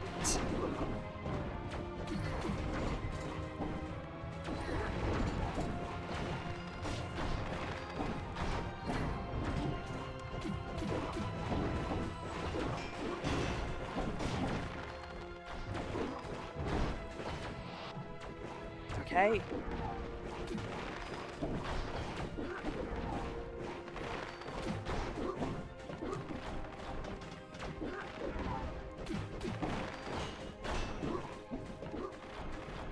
Listen, lady, if this is about the chandelier, I can fix that. Look, I'll buy you a nice new one. I'll buy you a nice new chandelier. It'll be perfect, trust me.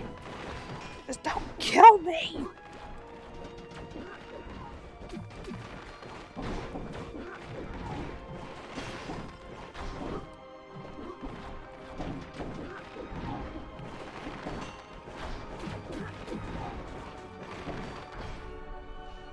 Okay. Hey. And of course I can teleport away. Oh, they have their own flasks. I see. What? Let me guess, there's going to be a third. I was joking! Ah! Run away! Run away! Nigga,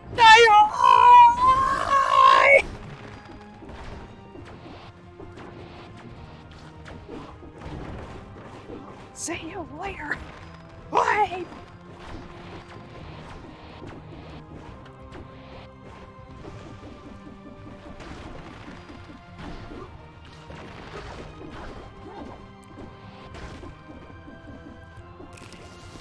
Well, at least they were nice enough to give me a med kit.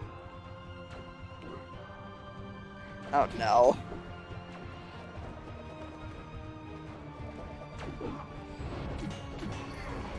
Okay, now this one is the goddamn teleporting attacks. Wonderful.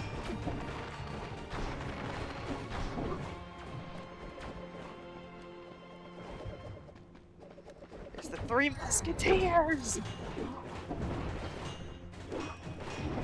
Oh, looks like...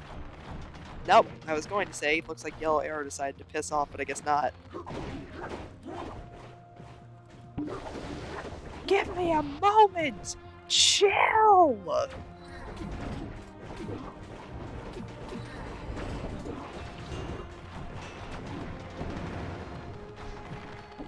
Right.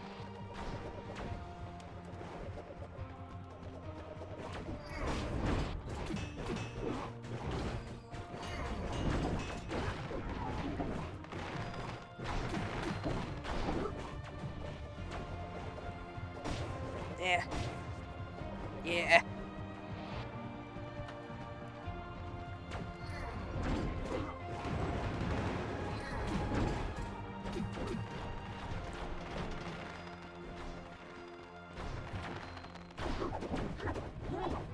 Please don't tell me I'm going to have to fight 4 at once. Please just let this be like a dramatic climactic ending where I reach the top of the lighthouse and do a thing and they all die.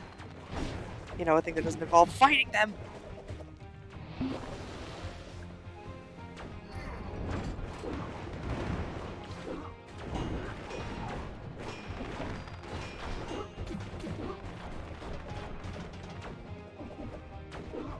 Yeah.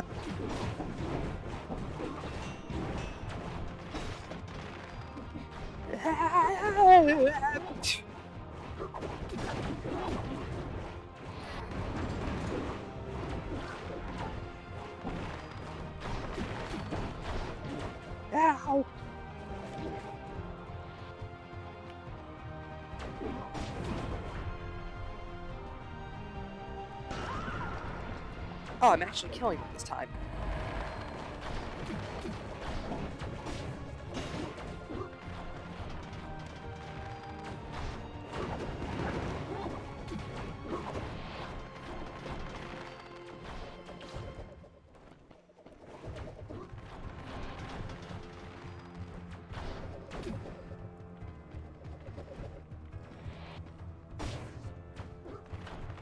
Get your ass down here and fight me, coward!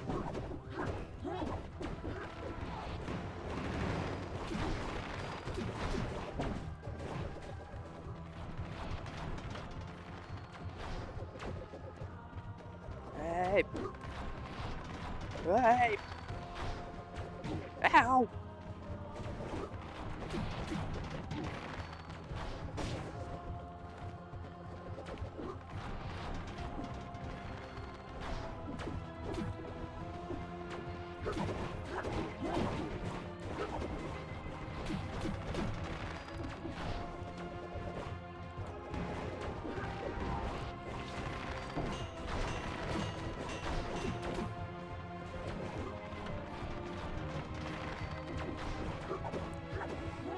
Yeah!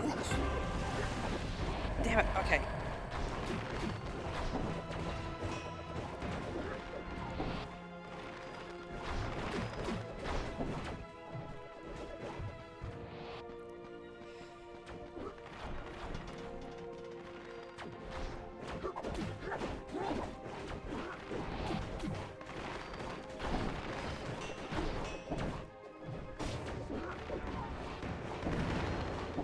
Okay. Come on. Okay. There's another one down.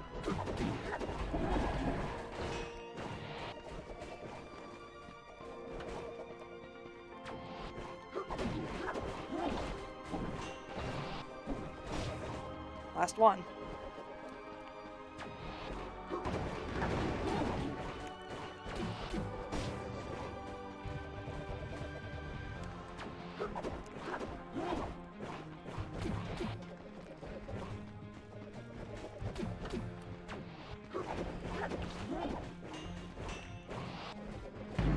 Damn it! So close! I almost had it! That was probably the last phase of the fight, too. Damn it!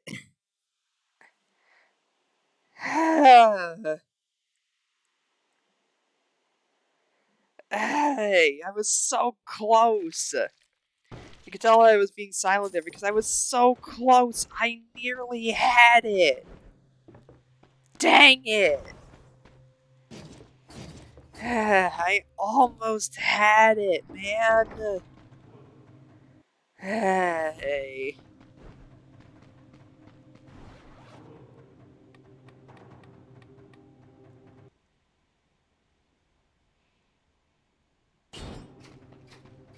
I love it. The hat stays in place. Hey. That was so disheartening, man. I was so close.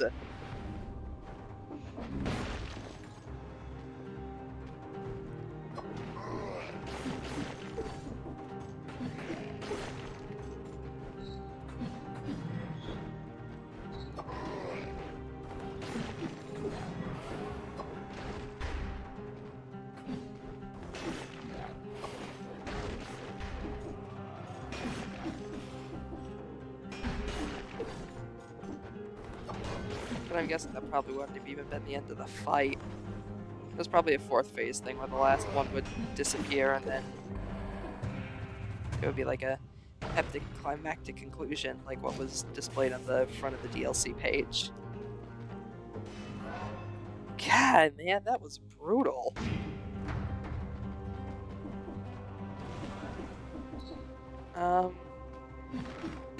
You know what, screw it. I'm gonna try to see if I can get back up there. Skip the bank vault, try to speed back there as fast as I can.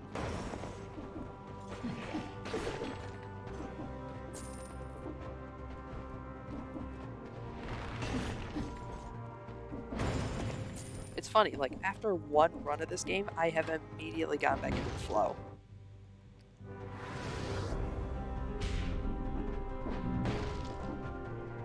Like, whatever issues there were in stream since the beginning have, funnily enough, vanished as well. Like, no lag from the game or anything now.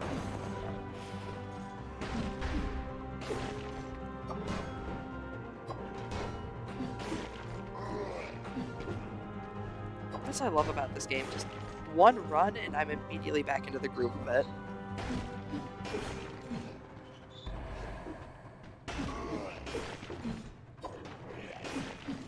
That's another one of the great things about this game is how it's so easy to pick up and play. That's why I decided to get it on Switch, because I feel like indie titles like this really like hit their stride on the Switch. Because I kind of feel like roguelikes kind of have a certain charm to them on the Nintendo Switch, you know? Like, yeah, granted, it would have been fun to play with Twitch chat integration in this version, but if I wanted a roguelike with Twitch chat integration, I'd play Golden Light, because the Twitch chat integration in that is far more terrifying.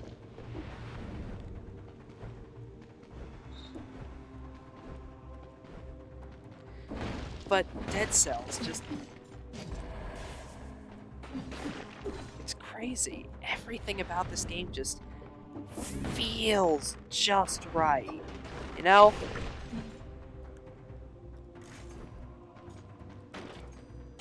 Like, games all have like their different mechanics and everything, whether it be an RPG, a roguelike, or otherwise. But so rarely in a lot of AAA titles do I get that aha moment where just everything clicks and the game just kind of sucks you in, you know? I've been focusing so hard on it that I haven't even been moving my avatar, I've just been speaking. Which means that my face has been staring directly at the front of the camera this whole time. That's probably... hopefully that's not too hopefully that's not too scary for those of you watching.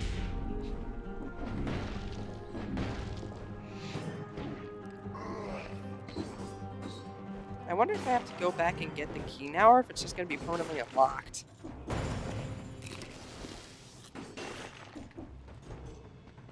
But, you know, it's just one of those things where everything just kind of flows so perfectly. Like, I got that feeling, or at least I got a similar feeling to that with, funnily enough, a game in a completely different genre, Bravely Default 2, or Bravely Second, rather. Haven't really played much of Default 2.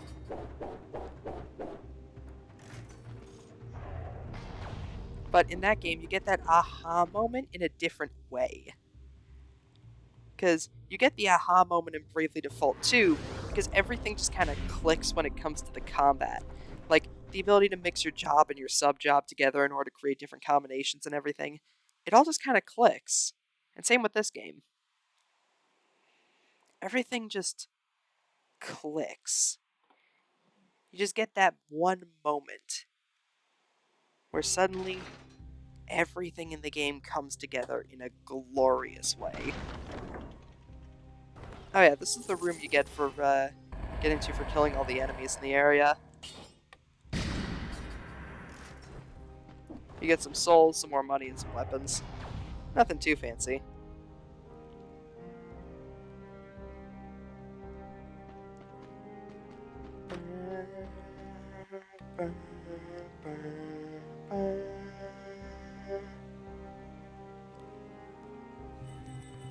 Time to do the Maw of the Deep again.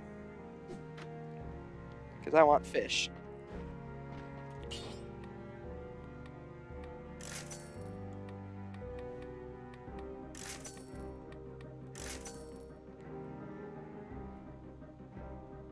Bap.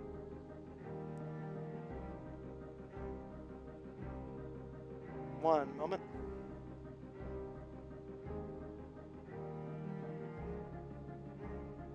Bap.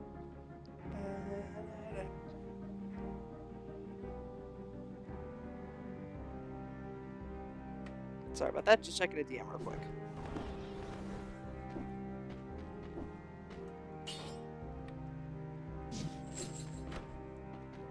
Give me the YOLO heart.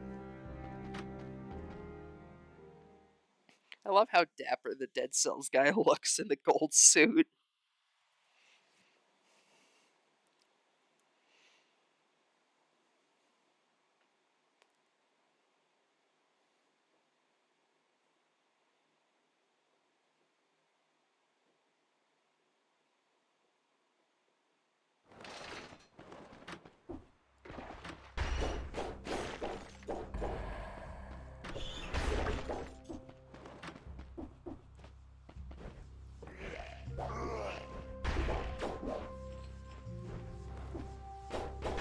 Oh yeah, the dummies will give the enemies around them shields, so you gotta kill the dummies first.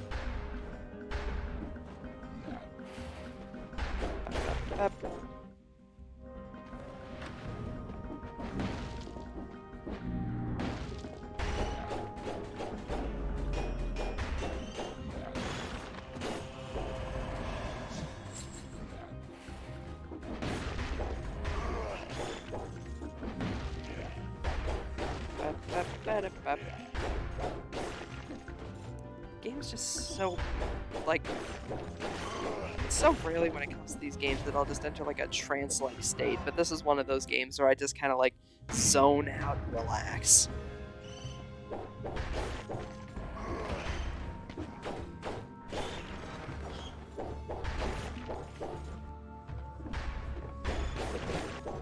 Dead Cells just kind of feels like the perfect game to play after a long day of work for me.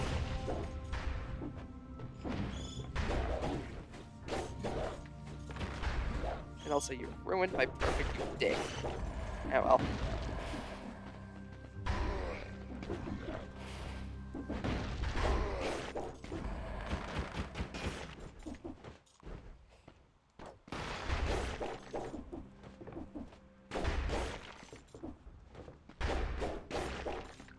Bap.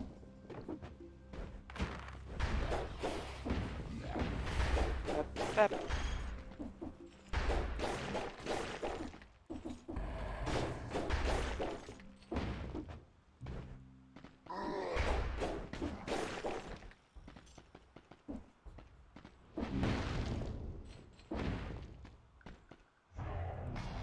Yum. Ooh, I do want to get that sickle. I'll come back for that. Yum. Bap, bap. Bap, bap, bap, bap, bap, bap, bap. Yep. Stabby, stabby. Shankity spankity. Ow. I've actually read what these done. Teleports you to the nearest target.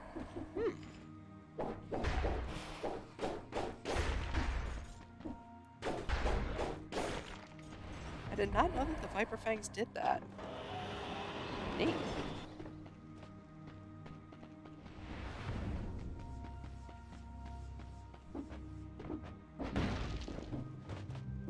Yum.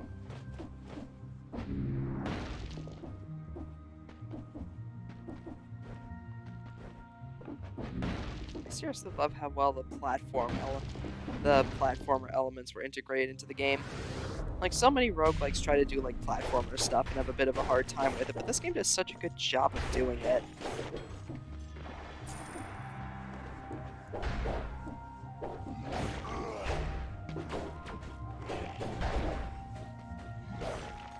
Because, like, the one main problem I kind of have with Skull sometimes is that when it tries to do more platformy elements, it kind of falls a bit flat due to Skull's limited movement. Like, unless you have Skull's default, well, Skull, you don't really have any unique movement options. Other than just, like, running and jumping. If you keep the default Skull with you the whole time, you do have the teleport thing, granted, but that requires you to keep the basic Skull with you the whole game. Whereas with Dead Cells, you got so many more movement options. You got like the wall climb and everything. The main character's design was definitely intended to be more reminiscent of a ninja, and I think that's for the best. It gives him so much more fluid movement, and everything just feels that much more satisfying to control. It's even shown in like the bonus sprint you get after combat. Because after you like kill an enemy or like defeat like an area of enemies, you get like a little sprint buff, which makes you move faster for a short period of time. And it's honestly really fantastic for helping you get back into the run as quickly as possible.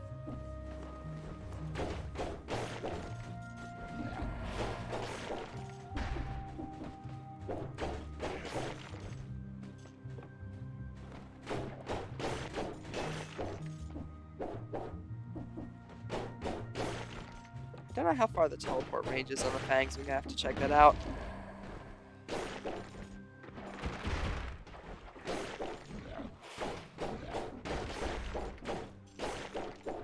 Bap.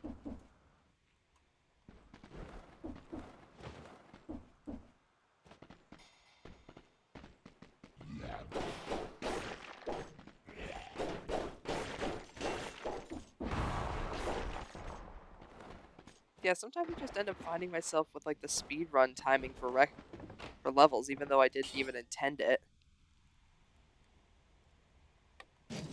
And that's the really cool part.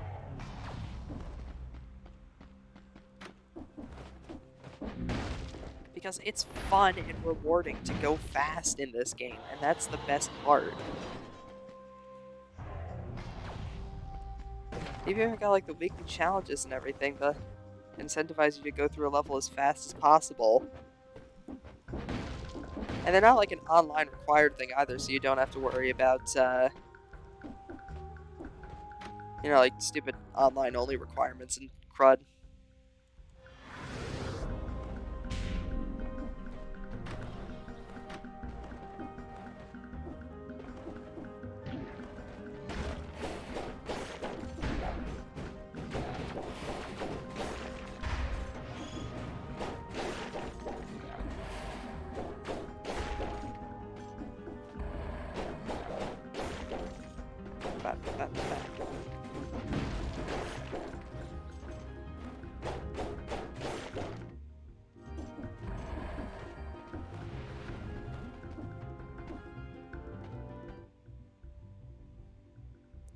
Alright, so that's everything in here. I don't remember the Morias of the Banished. I feel like that might be a new area, because there's the prison depths, there's the sewer and everything here. So, I forget, what's the Morias of the Banished? Like, I think that might be the area from one of the old DLCs, but I don't remember.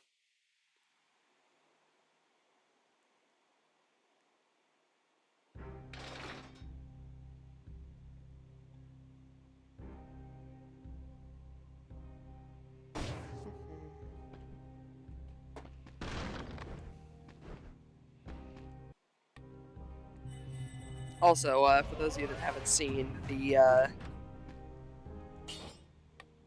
Ooh. I love this weapon already. But the, that Boing Kid account that I was clowning on Twitter, about, like, their whole thing and insisting that a Sonic character was copying their design when it clearly wasn't,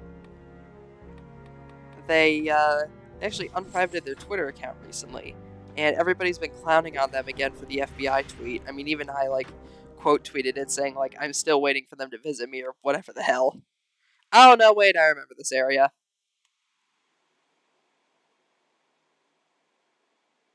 I shouldn't have gone here. Ah, whatever.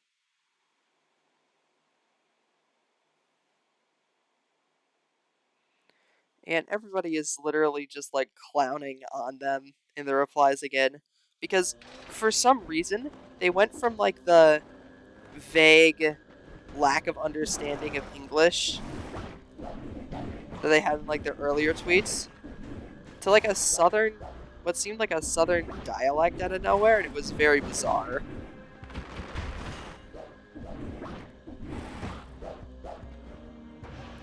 hate these stupid tick things.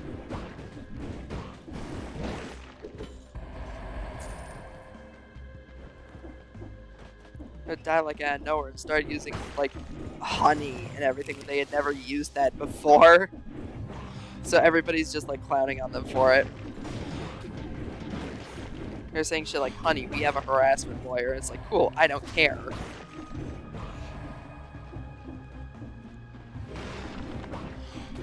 Yeah, TLDR.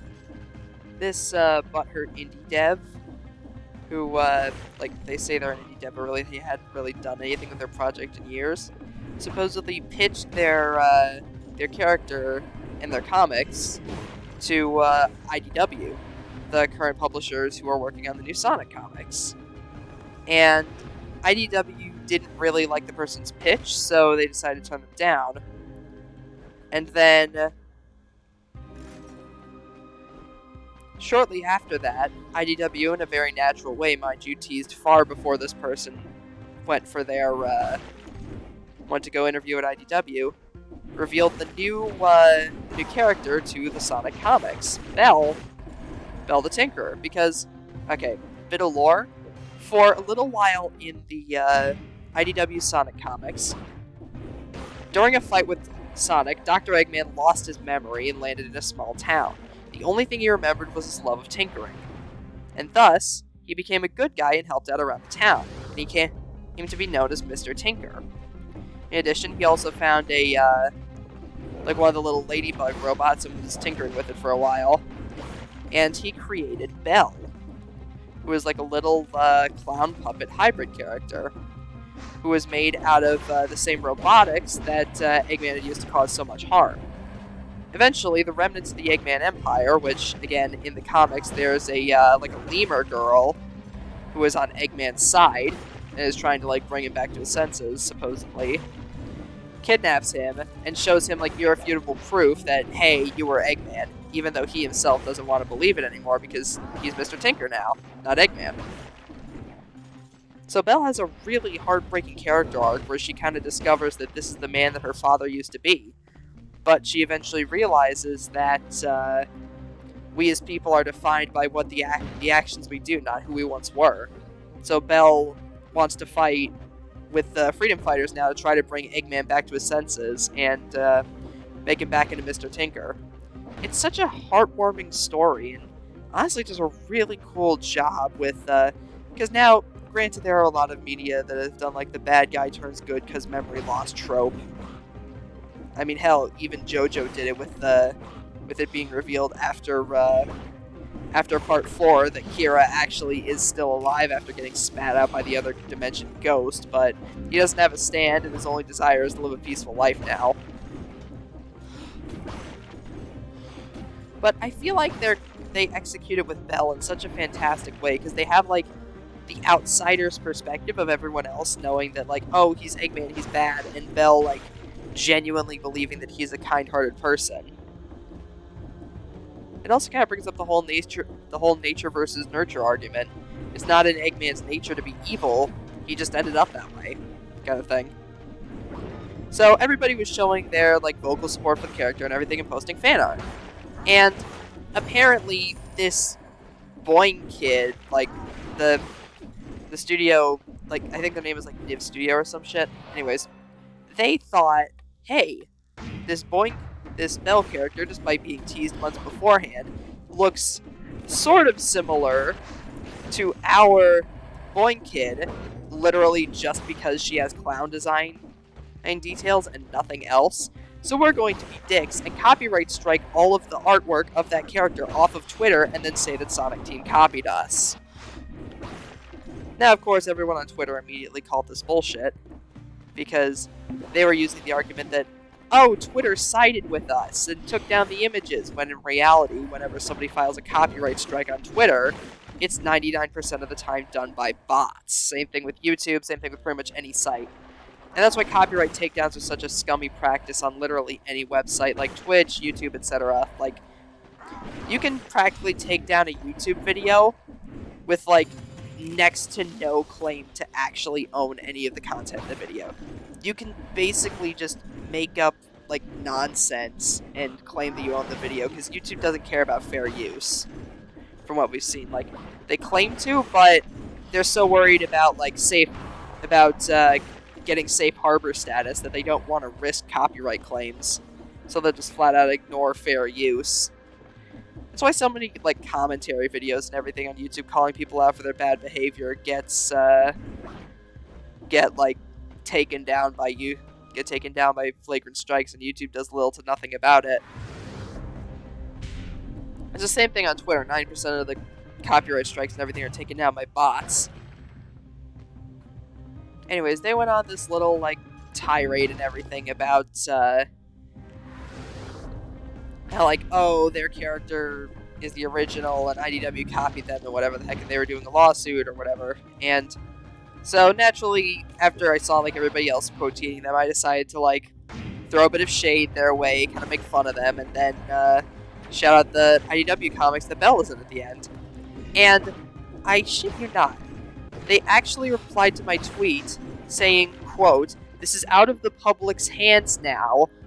Please stop. Further harassment will lead to FBI involvement."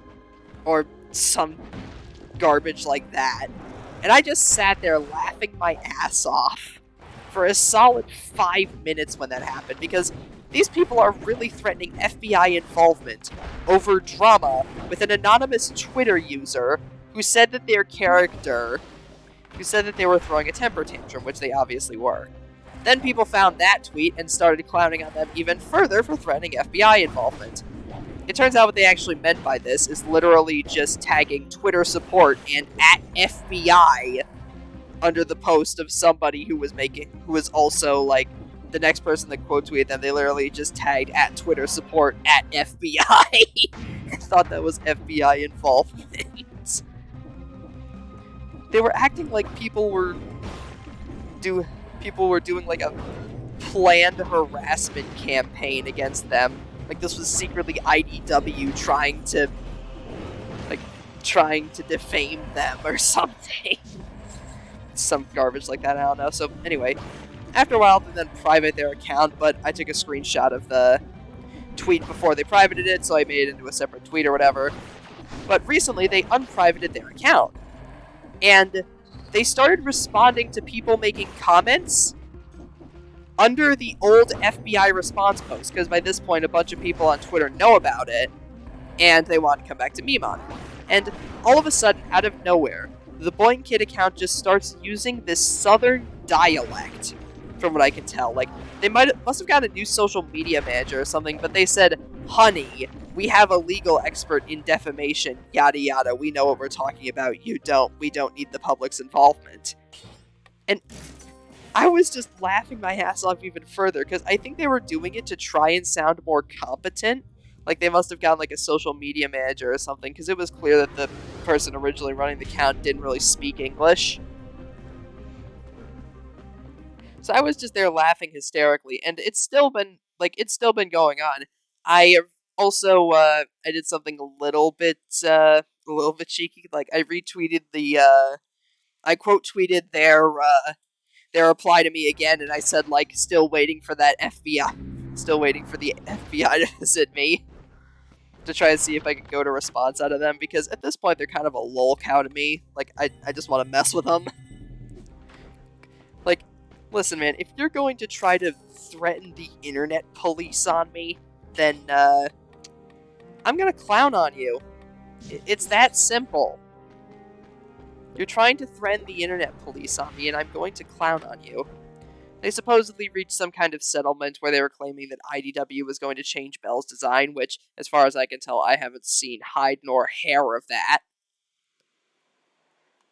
I wonder if one cool thing, like, if that actually ends up being the case, they have to redesign Bell. One cool thing IDW could actually do is they could try to have, like, Bell confront Eggman about who he actually is, and, like, a conflicted Eggman attacks her with the mech, and then she kind of has, like, injuries and gets, like, scars or whatever that she has to get fixed, and then this kind of leads her down a part for, like, questioning her ideology of if, like, Mr. Tinker truly does still exist, or if it's just Eggman.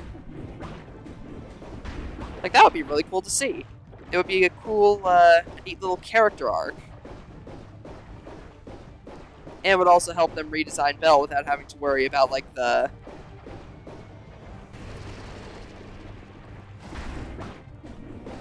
having to worry about, not having to worry about if that studio really did, like, try to throw a copyright strike their way or whatever the heck.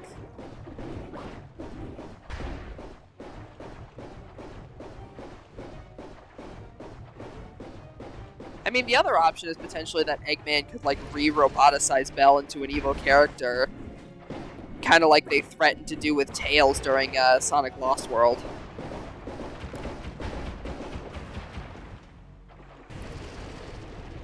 Yeah, for context, during Sonic Lost World, there was a plot point for a little bit where the Zeti were going to turn Tails into a robot. But it was kind of, like, undermined super early on because it was shown that Tails was in full control of the situation. And Tails, like, hijacked the robot-making thing to make himself into a robot, and then he gets rid of the cybernetic enhancements in the next shot. Like, I seriously kind of feel like they could have done so much more with that. In the context of the story, like, they could have made it so that, like, Tails fights alongside Sonic against the Zeti at the end of the story, because there was, like, the whole plot point of, like, Sonic feeling like Tails was, like, weak, or he was going to get himself hurt, or whatever. So I feel like that would be a cool way to resolve their plot point. Both Sonic and Tails could grow more as characters. Instead, they borked it up, and just had Sonic take on the final boss, and Tails get rid of the cybernetic enhancements in literally the next shot, despite him being able to take on 3 of the Zeti at once with them. Yeah, sure, buddy, alright. Anyways, missed writing opportunities by the bad Sonic writers aside, that could be a cool little bit of character progression for Bell. Like, either one of those scenarios, honestly.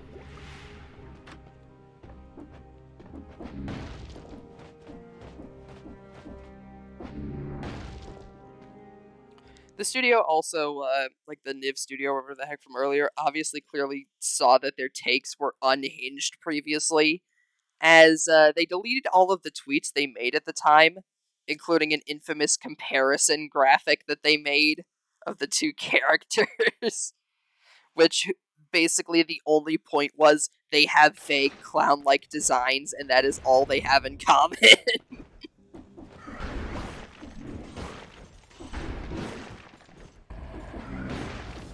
Which, this isn't like a situation with something like, say for example, what the Poppy Playtime devs were accused of not too long ago.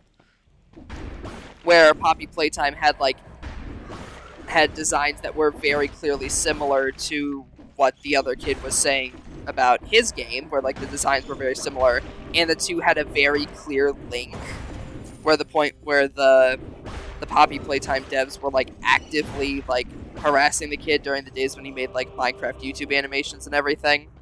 Like, that is an ostensible link that lends credibility to the theory that they potentially copied his ideas. As out of spite, or potentially just, like, seeing his stuff after, like... Because you know how, like, old, like, bullies and the bullied and everything will stalk each other, like, later on in life to see what they're doing, so they might have taken, like, inspiration from him or whatever during that... in some kind of situation similar to that. Whatever, point is, IDW is a massive company. They probably get, like, hundreds of comics pitched to them on a regular basis. I highly doubt they're going to pick Boing Kid to rip off for a Sonic comic. He again still ignores the fact that Bell was teased in an issue that came out way before his pitch to IDW ever happened. He just glosses over that little detail because it fits his narrative, I guess. But yeah, like, literally everybody is clowning on him, and I'm curious to see if he drops, like, the Southern Dialect act and just has, like, another mental breakdown on Twitter. Or if he actually, like, stands his ground this time. Or if he does the smart thing and stops responding to criticism. Like, I fully admit that I'm doing it to fuck with them at this point. Because I'm trying to teach them the valuable lesson of don't respond to people yelling at you on the internet. Like, the people like, the people in the tweet's comments and myself are actively trying to bait them into responding for shits and giggles, essentially. I fully admit to this. Like, I fully admit to this. If you're going to threaten the FBI on me over a simple quote tweet, then yeah, I'm going to mess with you purely out of spite. But one thing you gotta learn as a creator is, if people are, like, baiting you on the internet, you gotta stop paying attention to that stuff.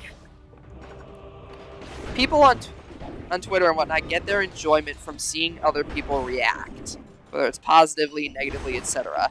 So if they want the discourse about their character to die down, then they need to stop actively responding to people clowning on them. Like, I guarantee, like, this probably wouldn't have blown up as much as it did if they didn't, like, say anything. Like, hell, I probably would have just not even talked about them if they hadn't responded to my quote tweet threatening the FBI. Like, if they didn't do that, chances are I never would have said a word about them on stream. Like, not even a word.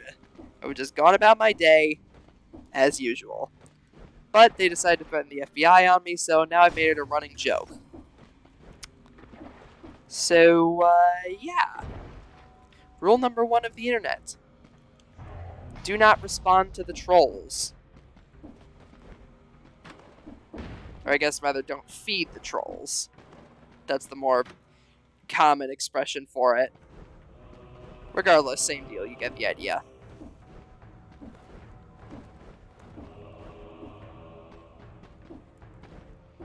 But yeah, they deleted all of their previous Spurg tweets and just put up a tweet saying that they reached an agreement with IDW and IDW would change the design or whatever the heck, and then they, like, reposted the exact same,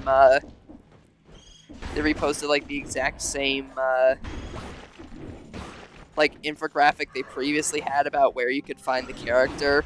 Like, it wasn't even, like, a retweet or anything, they just flat out reposted it just to try to bury it. And suspiciously, as soon as they unprivated their account and, tried to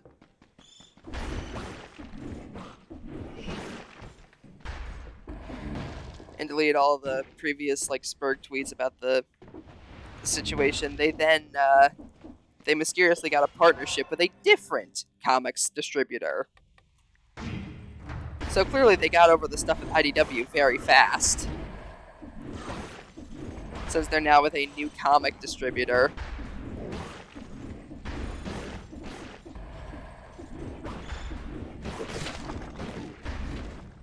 Now, am I saying that they should create their comic and whatnot? Of course not.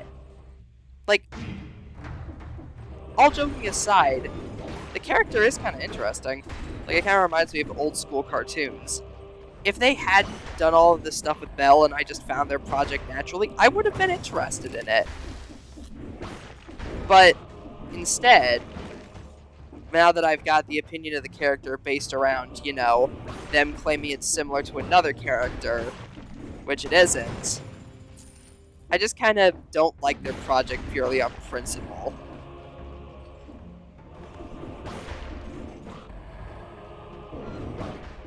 That, and I looked at the vague game demo they have of the game for their actual, like, titular character on itch. I looked at the game demo, and yikes, is it rough. Like, it's nowhere near a polished game. Far from it, in fact.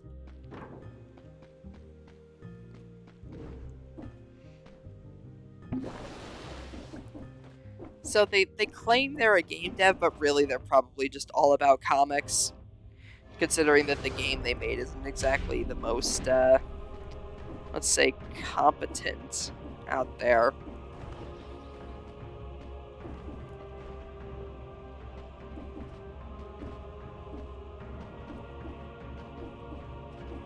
Like, seriously, I can program better.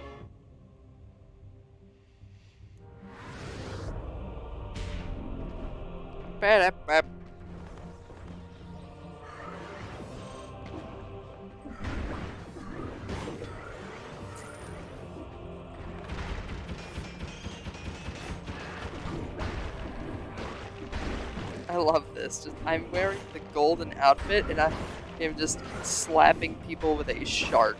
This is great.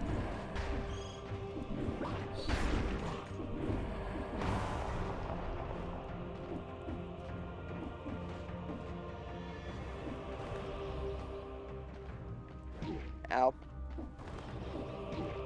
Ow. No.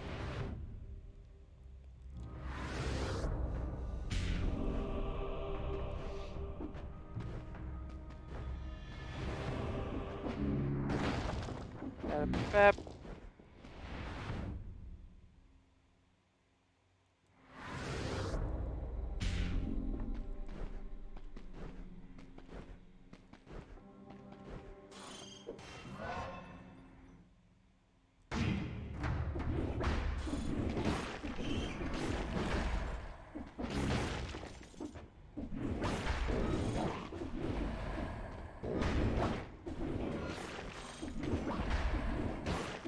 Shark.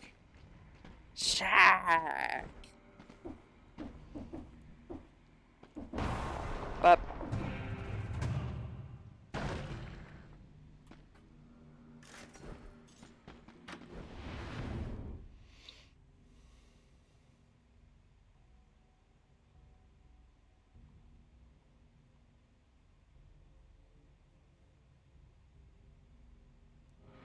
off to the shores.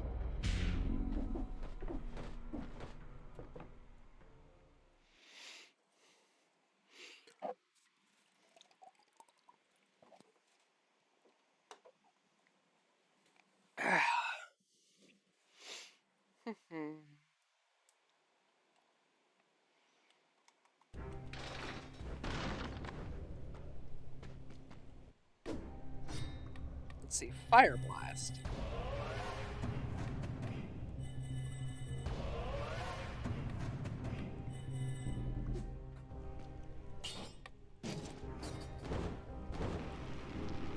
Oh, that's cool. It's literally just breathing fire. Is this just a limited use? Huh. Neat.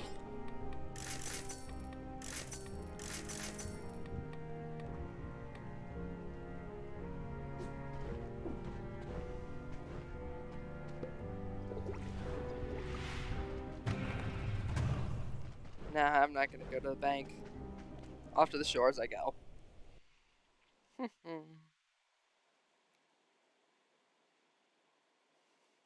No one knows what the inhabitants of the Undying Shores were accused of. After all, crimes against the crown can mean many things. The bit of lore.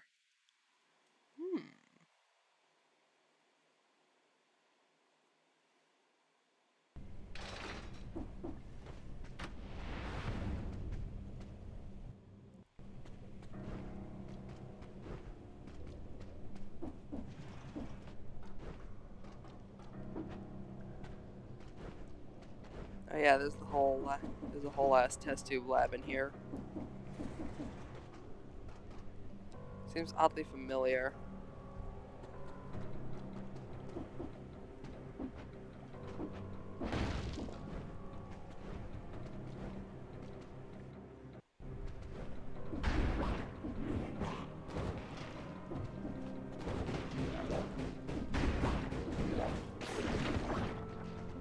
Yoink.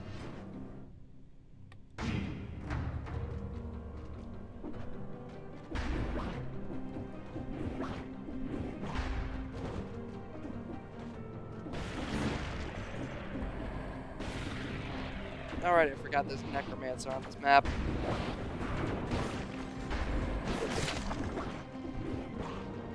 I forgot this area had a necromancer.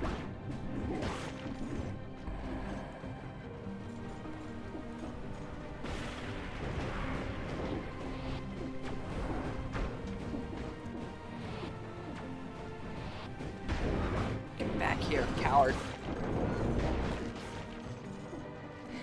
Threw a shark at him.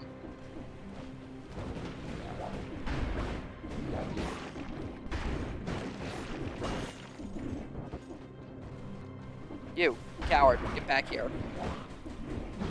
get sharked.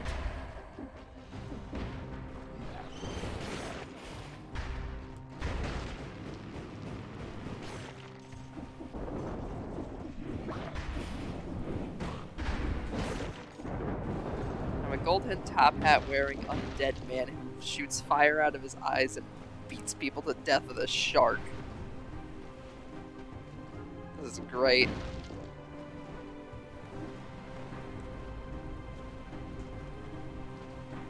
I wonder if that's the lighthouse out there in the background. If it is, then that's really good foreshadowing, because I don't remember them ever updating this area's background.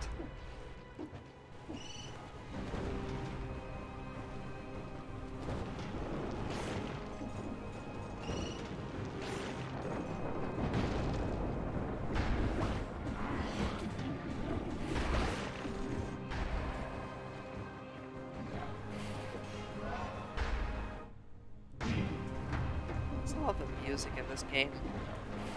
Like, all of the tracks are super atmospheric.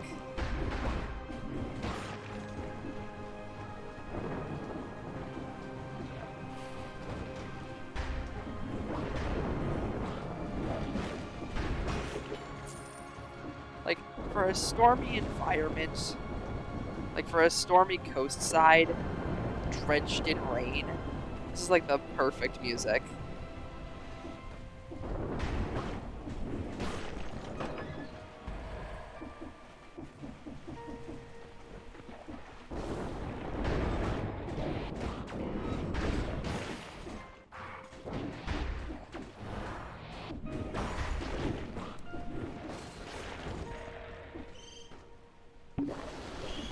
Yeah.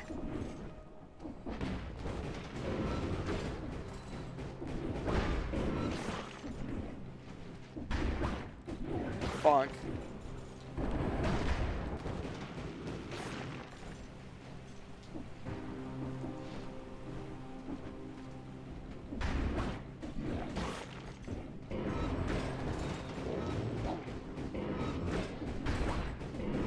Yeah.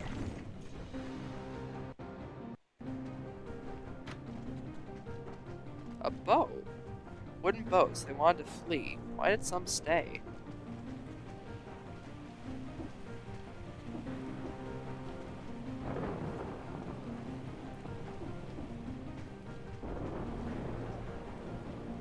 God, that's such a cool view. Yeah, that is the lighthouse. Damn. Nice foreshadowing.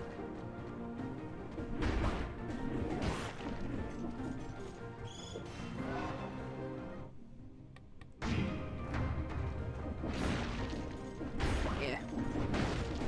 Bonk. Grab.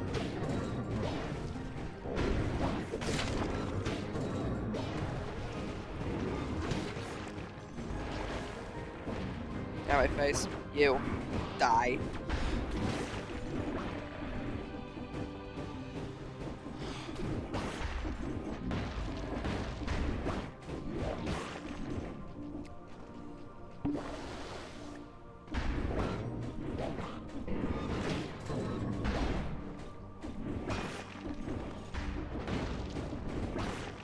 Or if you could literally have like a build in this game that's like the long legs and a few other like water-based weapons along with the shark, and just make an Ocean Man build.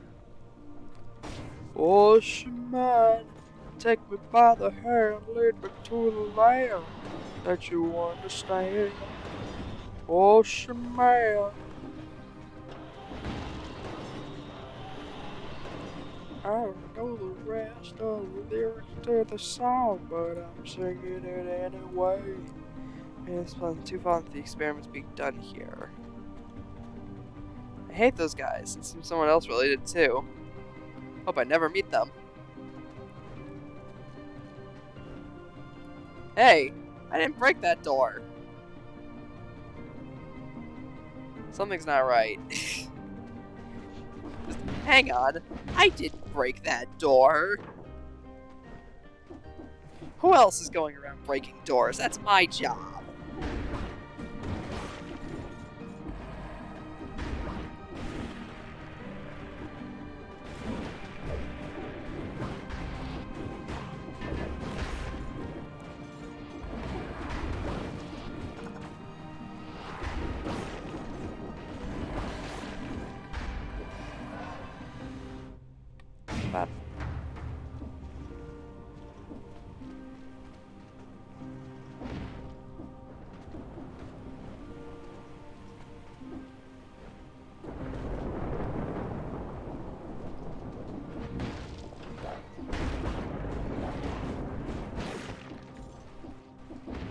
Ba-da-ba.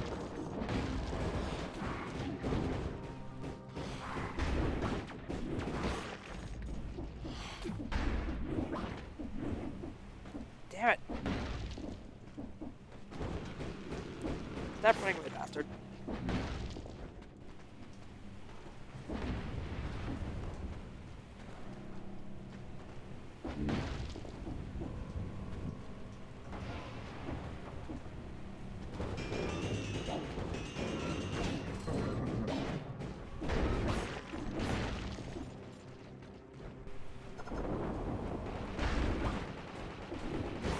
Nice try.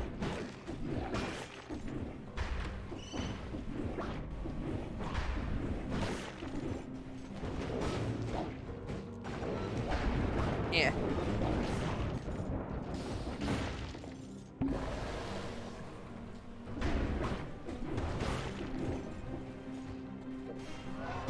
And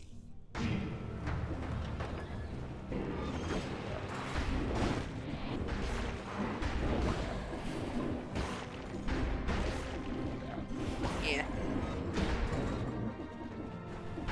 Yeah.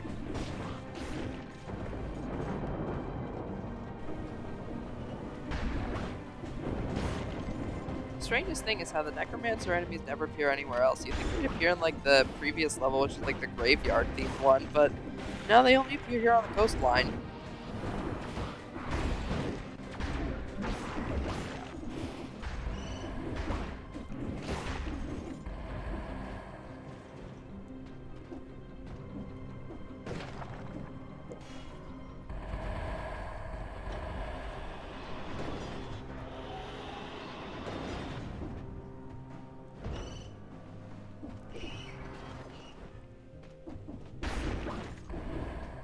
Alrighty, let's see.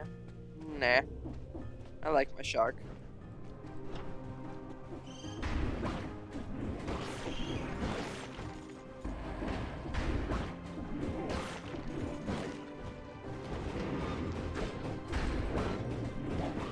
Yep. Yep.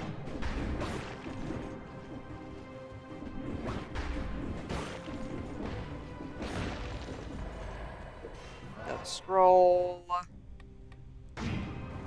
Great. That. Bap. Ba-da. Rap.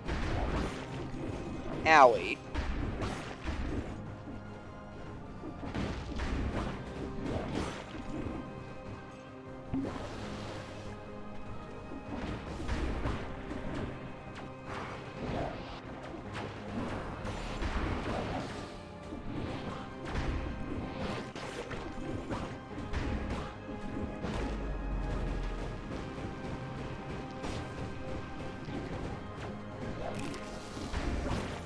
Okay, who knew Shark and Flamethrower was a true combo?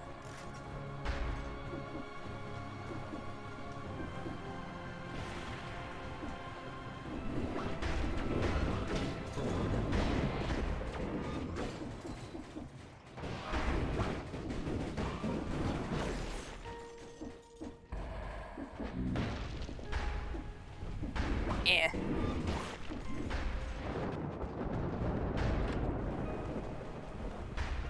Off I go to the mausoleum. The Graham Mausoleum.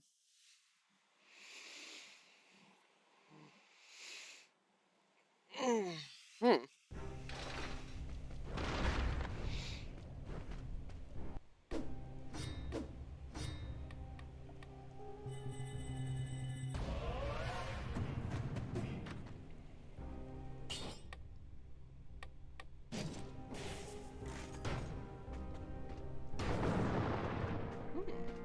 Neat.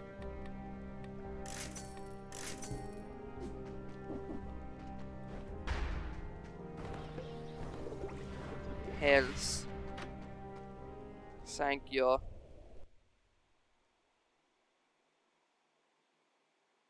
Roses are red, violets are blue. I am dead, and soon you will be too.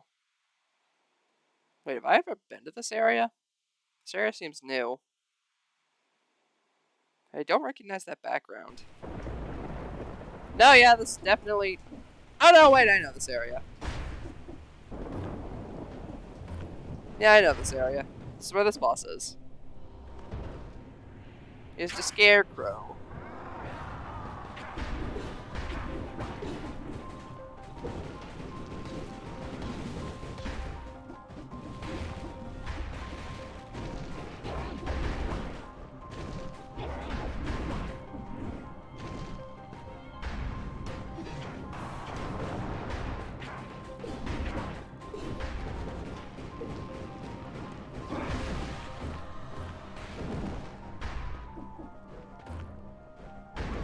Nice try.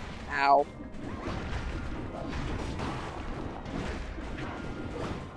Stupid ass mushrooms.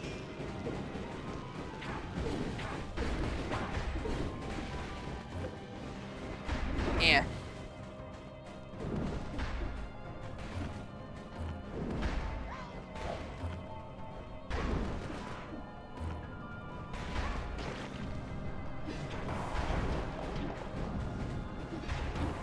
Ow.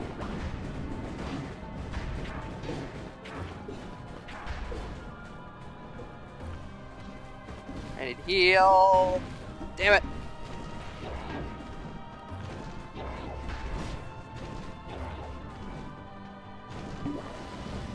Thank you.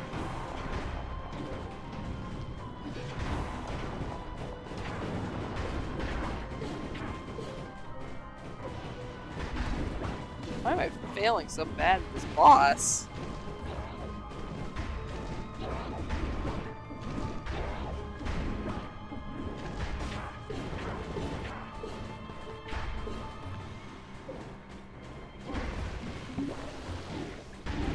Ow.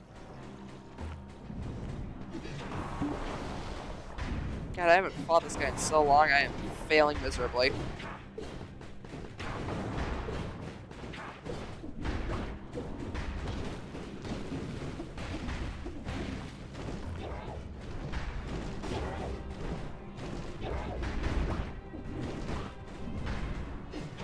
Hi, sheep. How you doing? Yeah.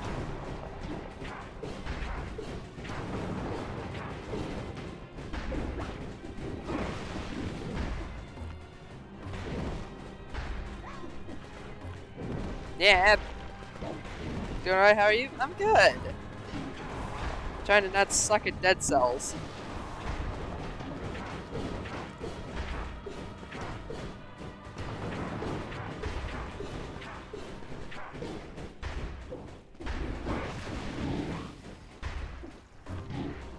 Ah.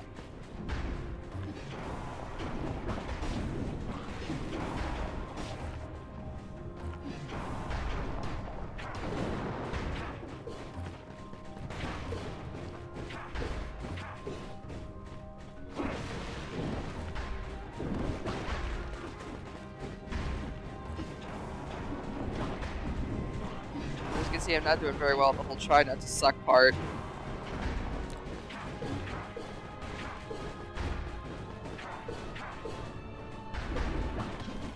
Eh. Ah, damn it, I had to use my death immunity for that. Ah, unfortunate. Defeat the Scarecrow without bouncing on any mushrooms, and mushroom we trust. But I still got him, so that's good. I'll take the Owl of War of Lightning Rod. Nah.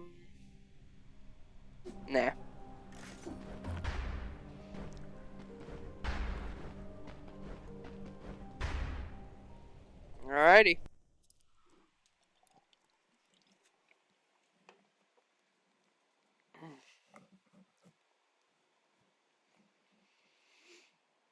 And now back into the DLC stuff.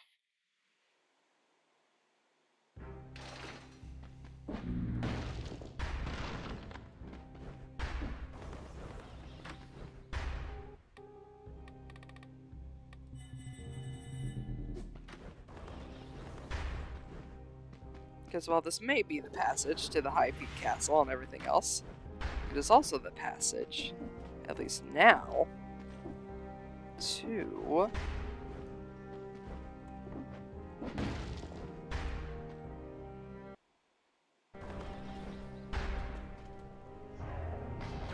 Oh, that's cool. You don't have to make the trek all the way back down here. The Infested Shipwreck, where an alternative final boss awaits.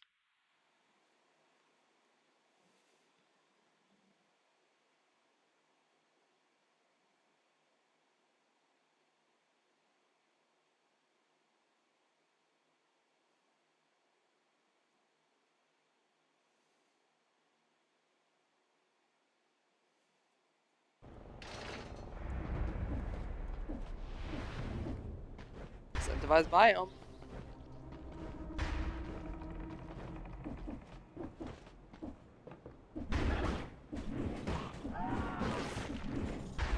Oh, the irony of fighting the seafarer enemies with a shark for a weapon.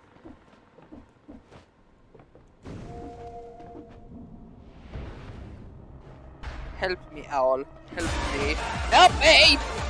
Hey, Riley! Thank you so much for the raid! Welcome, Adam Raiders. For those of you who don't know who I am, my name is Ender. I'm a variety streamer here on Twitch. We're playing a bunch of different games, and tonight we're playing some Dead Cells. But how are you doing tonight, Riley? How's your stream? What were you guys up to?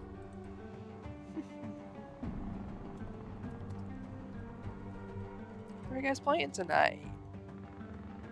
Ah, yes. Final Fantasy XIV. How was that? What were you guys up to tonight? I played some Leap Bombarder. I hate these guys. Ow. How dare you murder my owl instantaneously?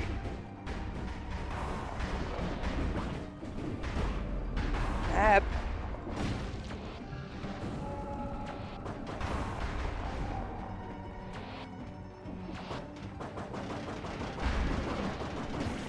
There we go. Thank you, Al. Goodbye, Al. Let's see. Yeah, this works. PvP is just as bad as party fighting. That's all you need to know. Understandable. Understandable. I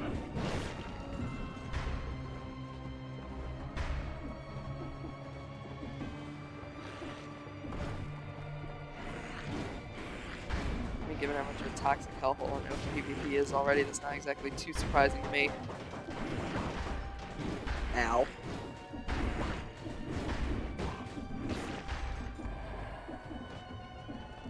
Why did I think going here was a good idea? Help me.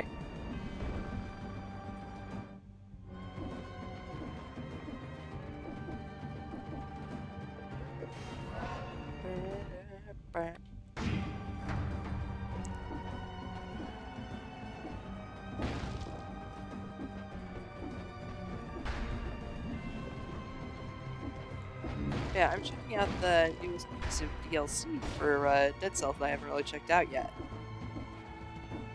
That being this ship area, and there's supposedly a new final boss that I fought. It involves multiple chase segments up a tower. Ah, there we go. Okay, over here, along with a bunch of other enemies.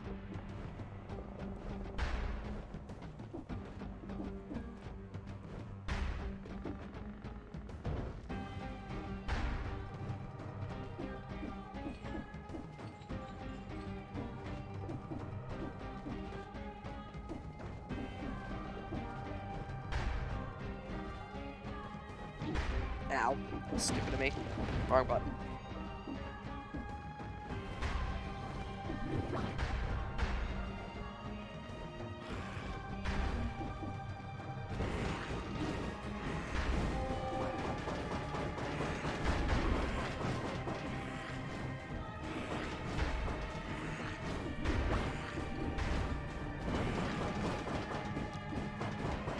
Burn.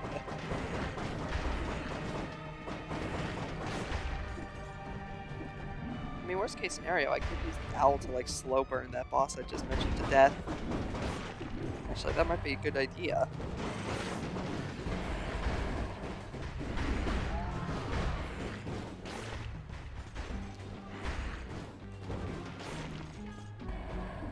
It's cheesy, yes, but it might be a good idea.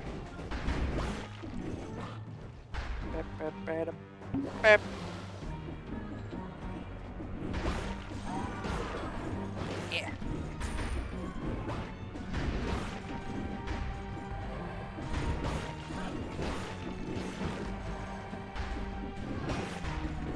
Yeah.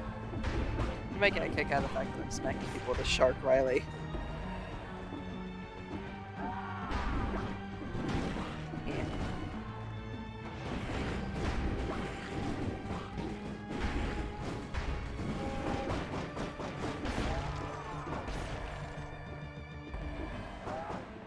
Yeah. Let's see. Tactics.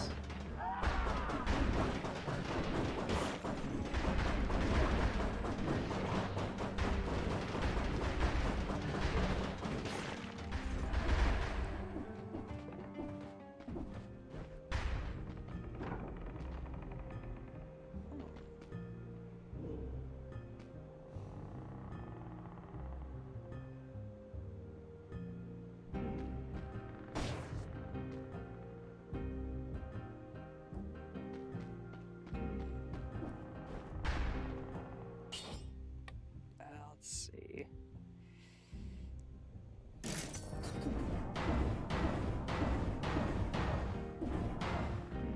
Go to the first hit of the shark. Yeah, I think unfortunately I have to abandon the shark and take the flint. It's a faster attacking weapon.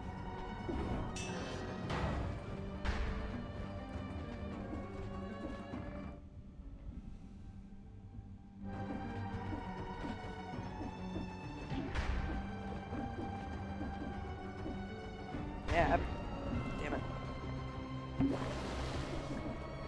Dang it. Bob Saget.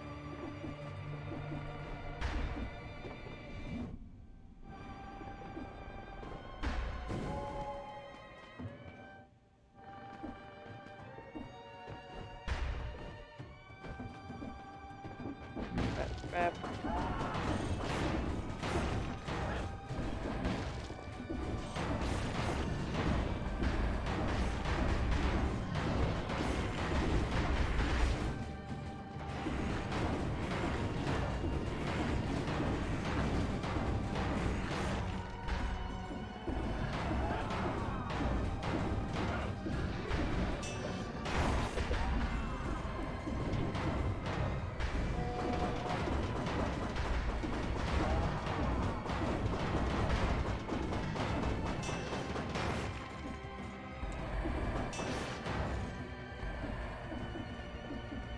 Okay, I probably should not have gotten rid of the shark. Dang it.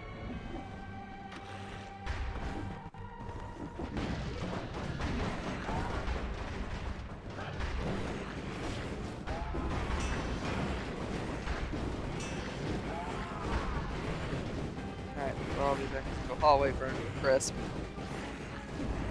Yeah.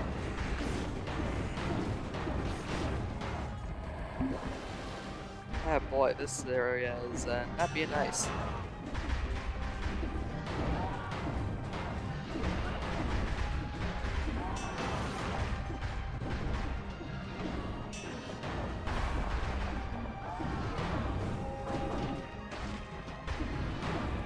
Crud.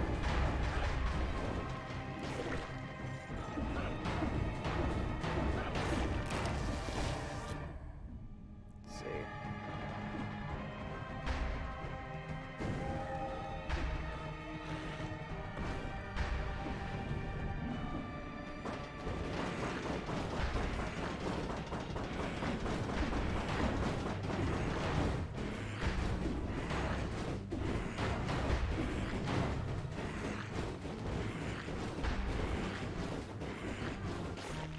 How am I expected to attack those things without taking damage? Makes no sense.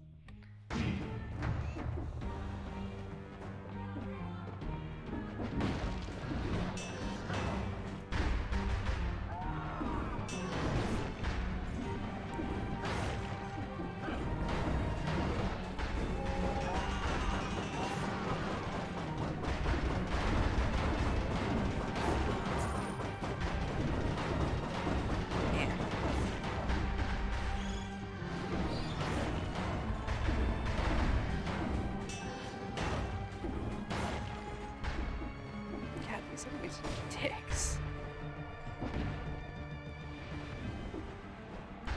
Which is fitting considering what I'm sucking at doing. Ba-da-ba-ba-da-ba.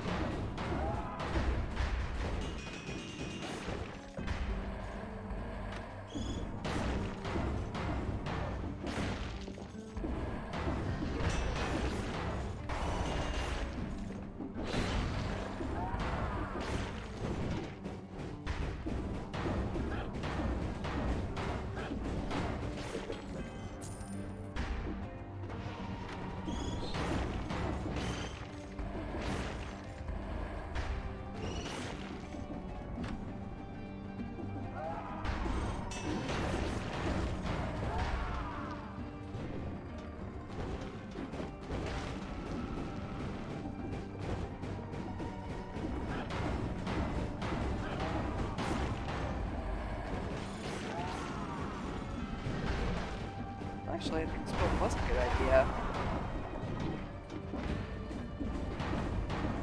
Because the new weapon I've got is oil to the enemies. It covers them in oil, which I can then light on fire.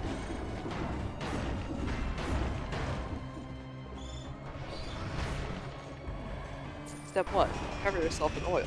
Step 2, burn to death. There is no flight.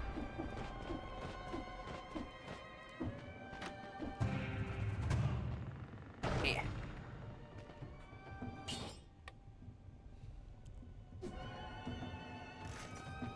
And yes, Sail Meow, I am Banui.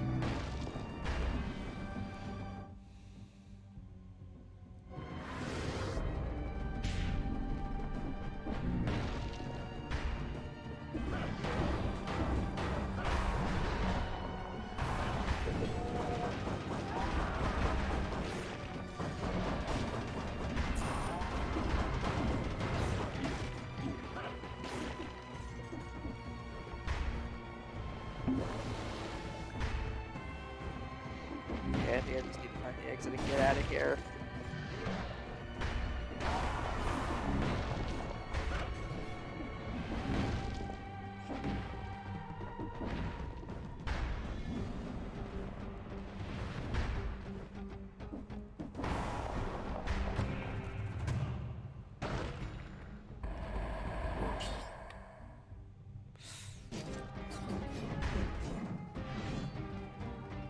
Yeah, this is better.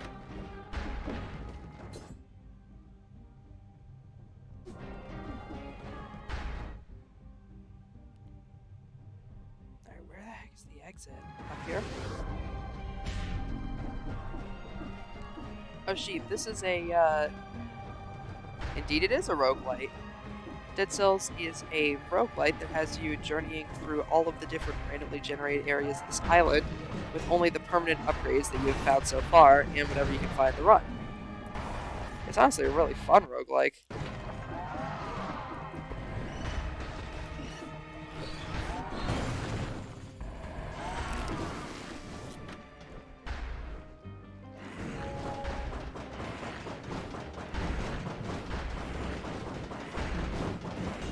Also, sorry about the shopkeep.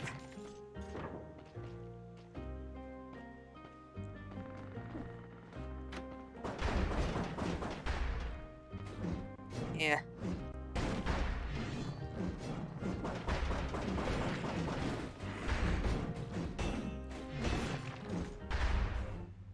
Okay, so it's not there.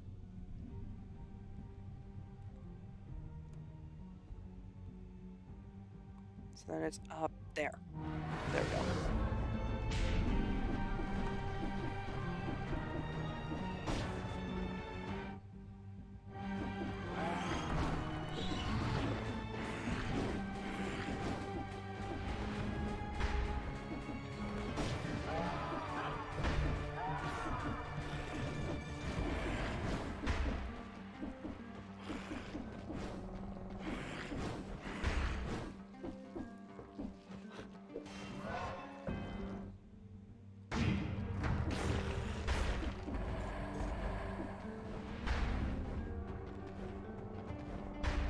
Normally I would fight those enemies, but considering how low health I have, I just want to get out of there. Alrighty, time for round 2 against the lighthouse boss. Try to see if I can actually beat it this time.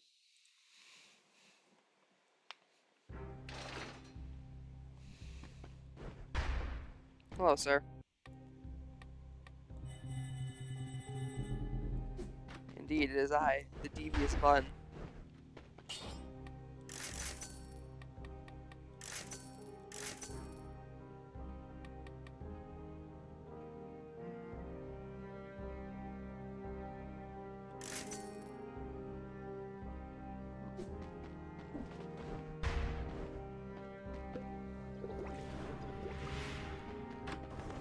Alrighty, time for the lighthouse. Oh boy.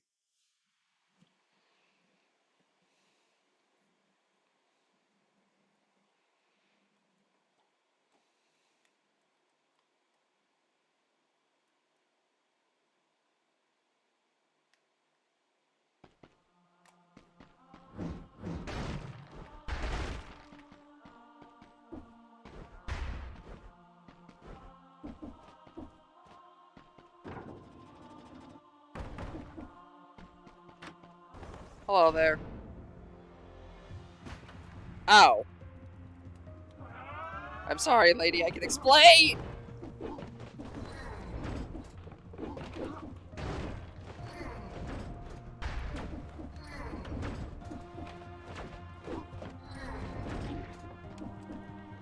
Oh, damn it.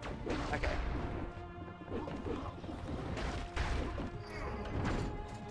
Yep.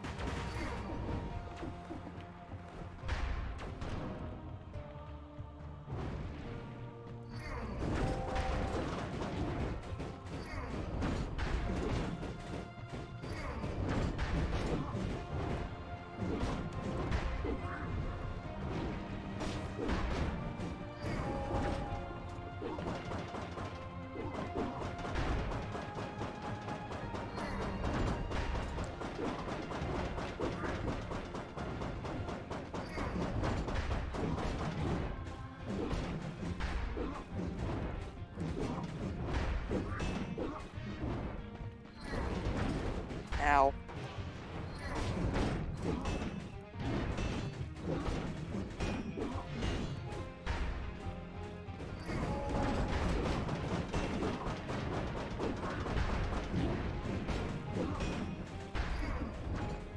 Okay, heal. Ah.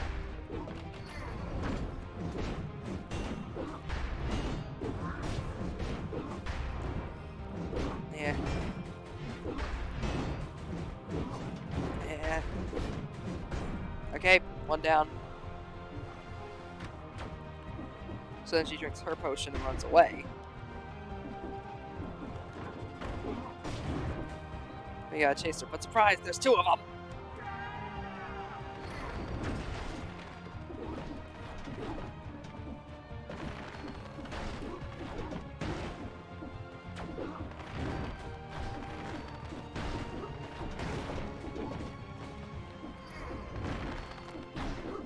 Run!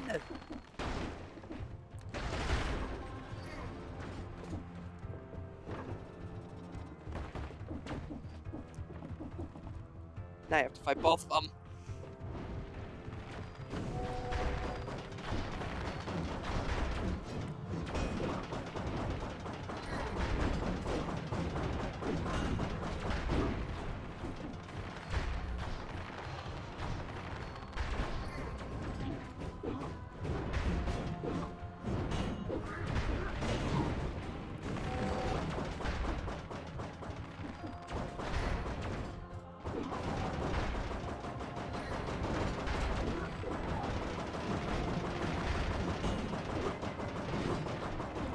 Right.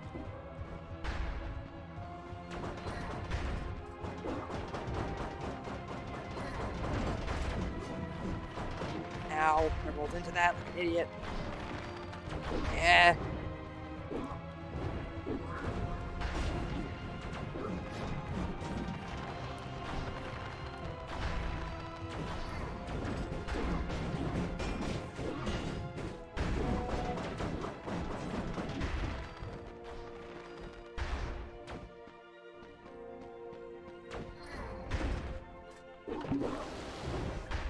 Right.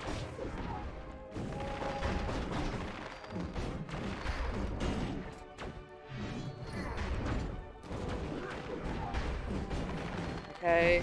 Yeah. Okay.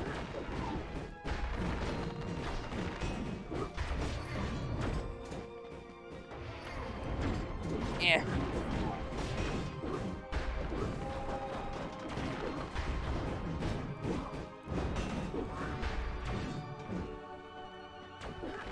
Okay, now it's just her. Oh no, wait, she's still here too. Damn it.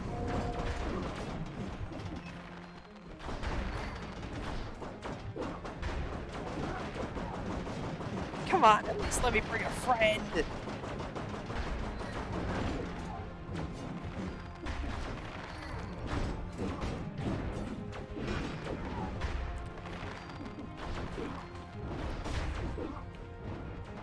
Yeah.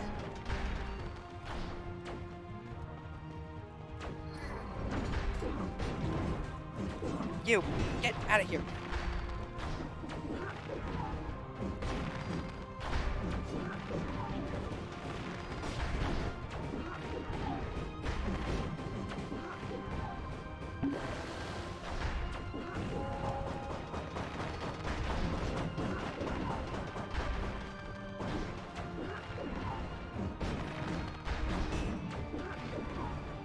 I hate that I've gotten to this part so far with only the slow weapons.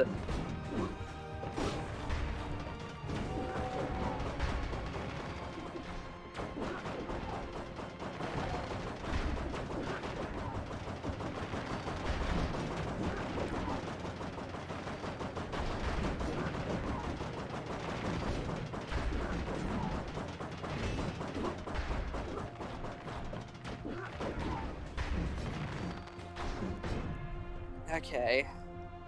Now... They're not done yet.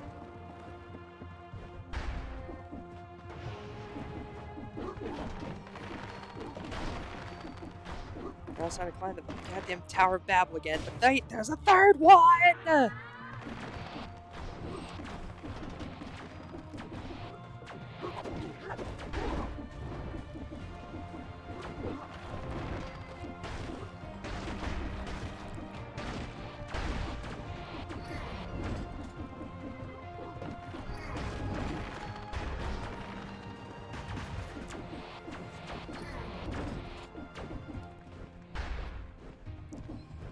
Seriously, how is any sane human meant to be able to beat this? I don't know, I can't.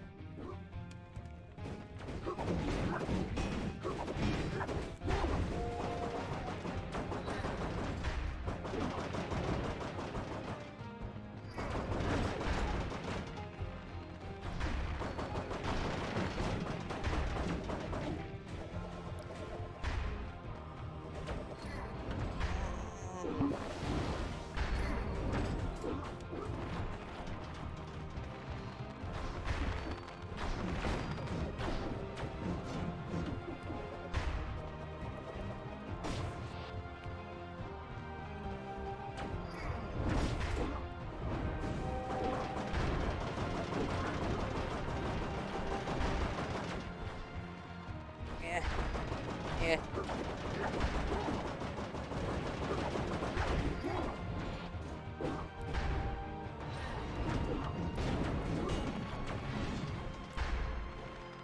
Yeah. Yeah. Hey.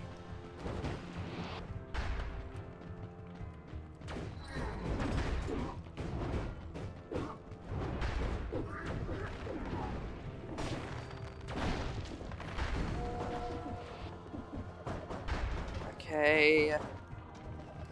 Yeah.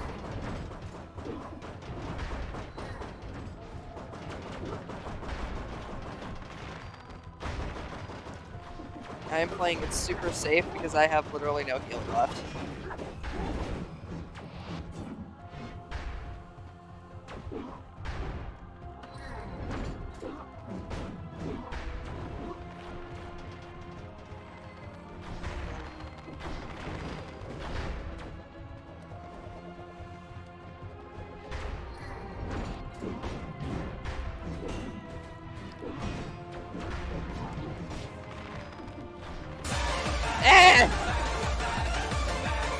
Thanks for the raid save. I'll show you in a sec.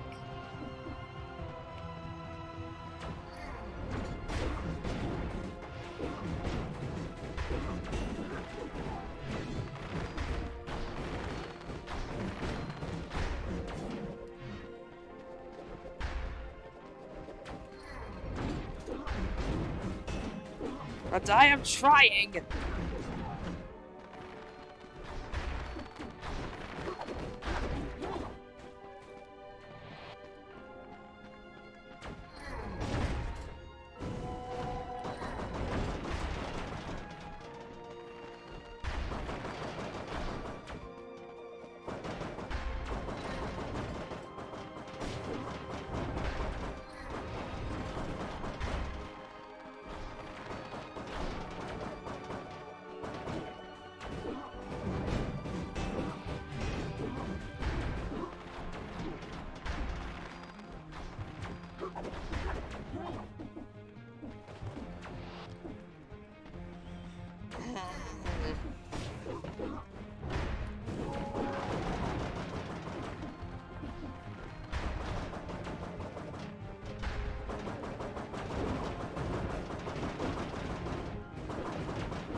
hate this boss!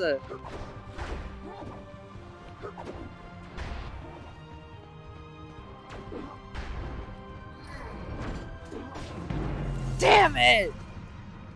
Hey. Hey.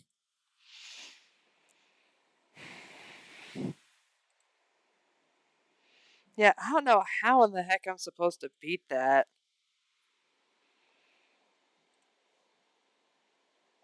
Hey.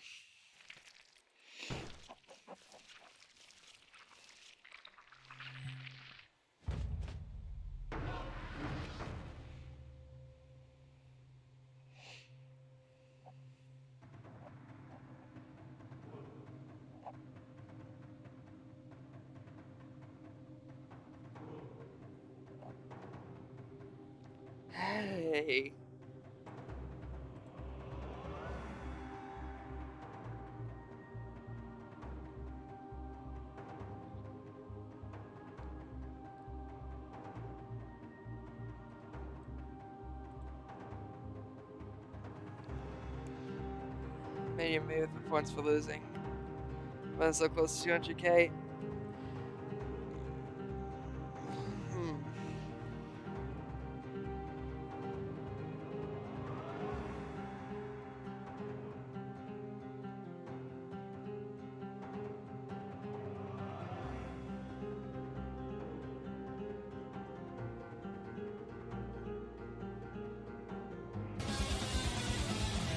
Hey, Konohamura, thank you for the follow. I super appreciate it.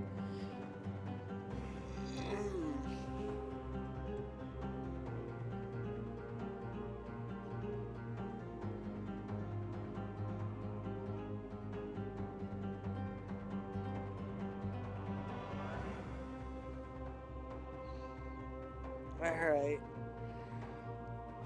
Unfortunately, I have been going for quite a while now.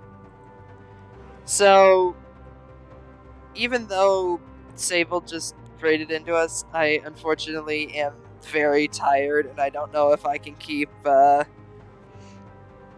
excuse me, if I can keep going.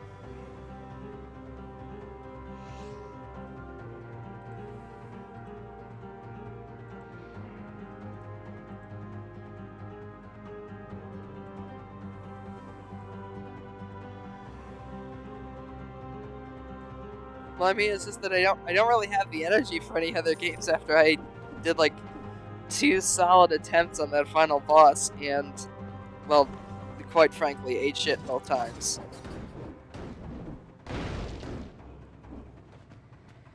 So, hey, unfortunately, I have to wrap things up here for tonight, because also it's getting late and I don't want to keep my folks up yelling. Anyways, let's go ahead and find someone to raid, shall we?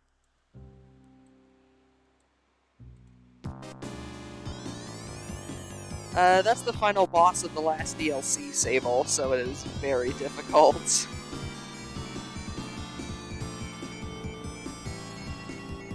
Let's see. Who should we raid tonight?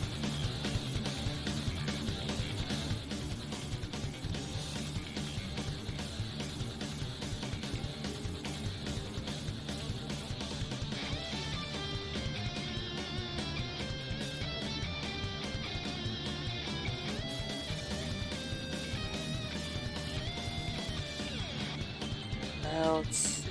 Who should we raid tonight?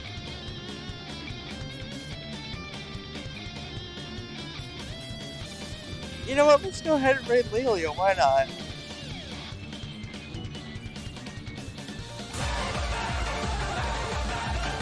Ah, okay. Thank goodness. That was just Sable's because I switched over to this thing. Thank goodness. I thought somebody else had raided me right before the end of the stream, but the alerts are repeating for some reason. Anyway, let's raid.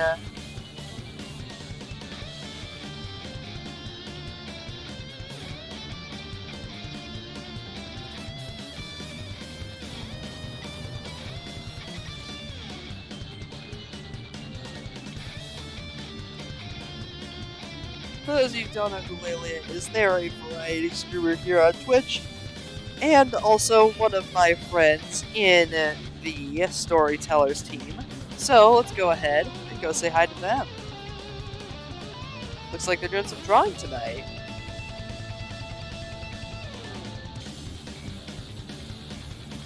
As for the raid message, let's do...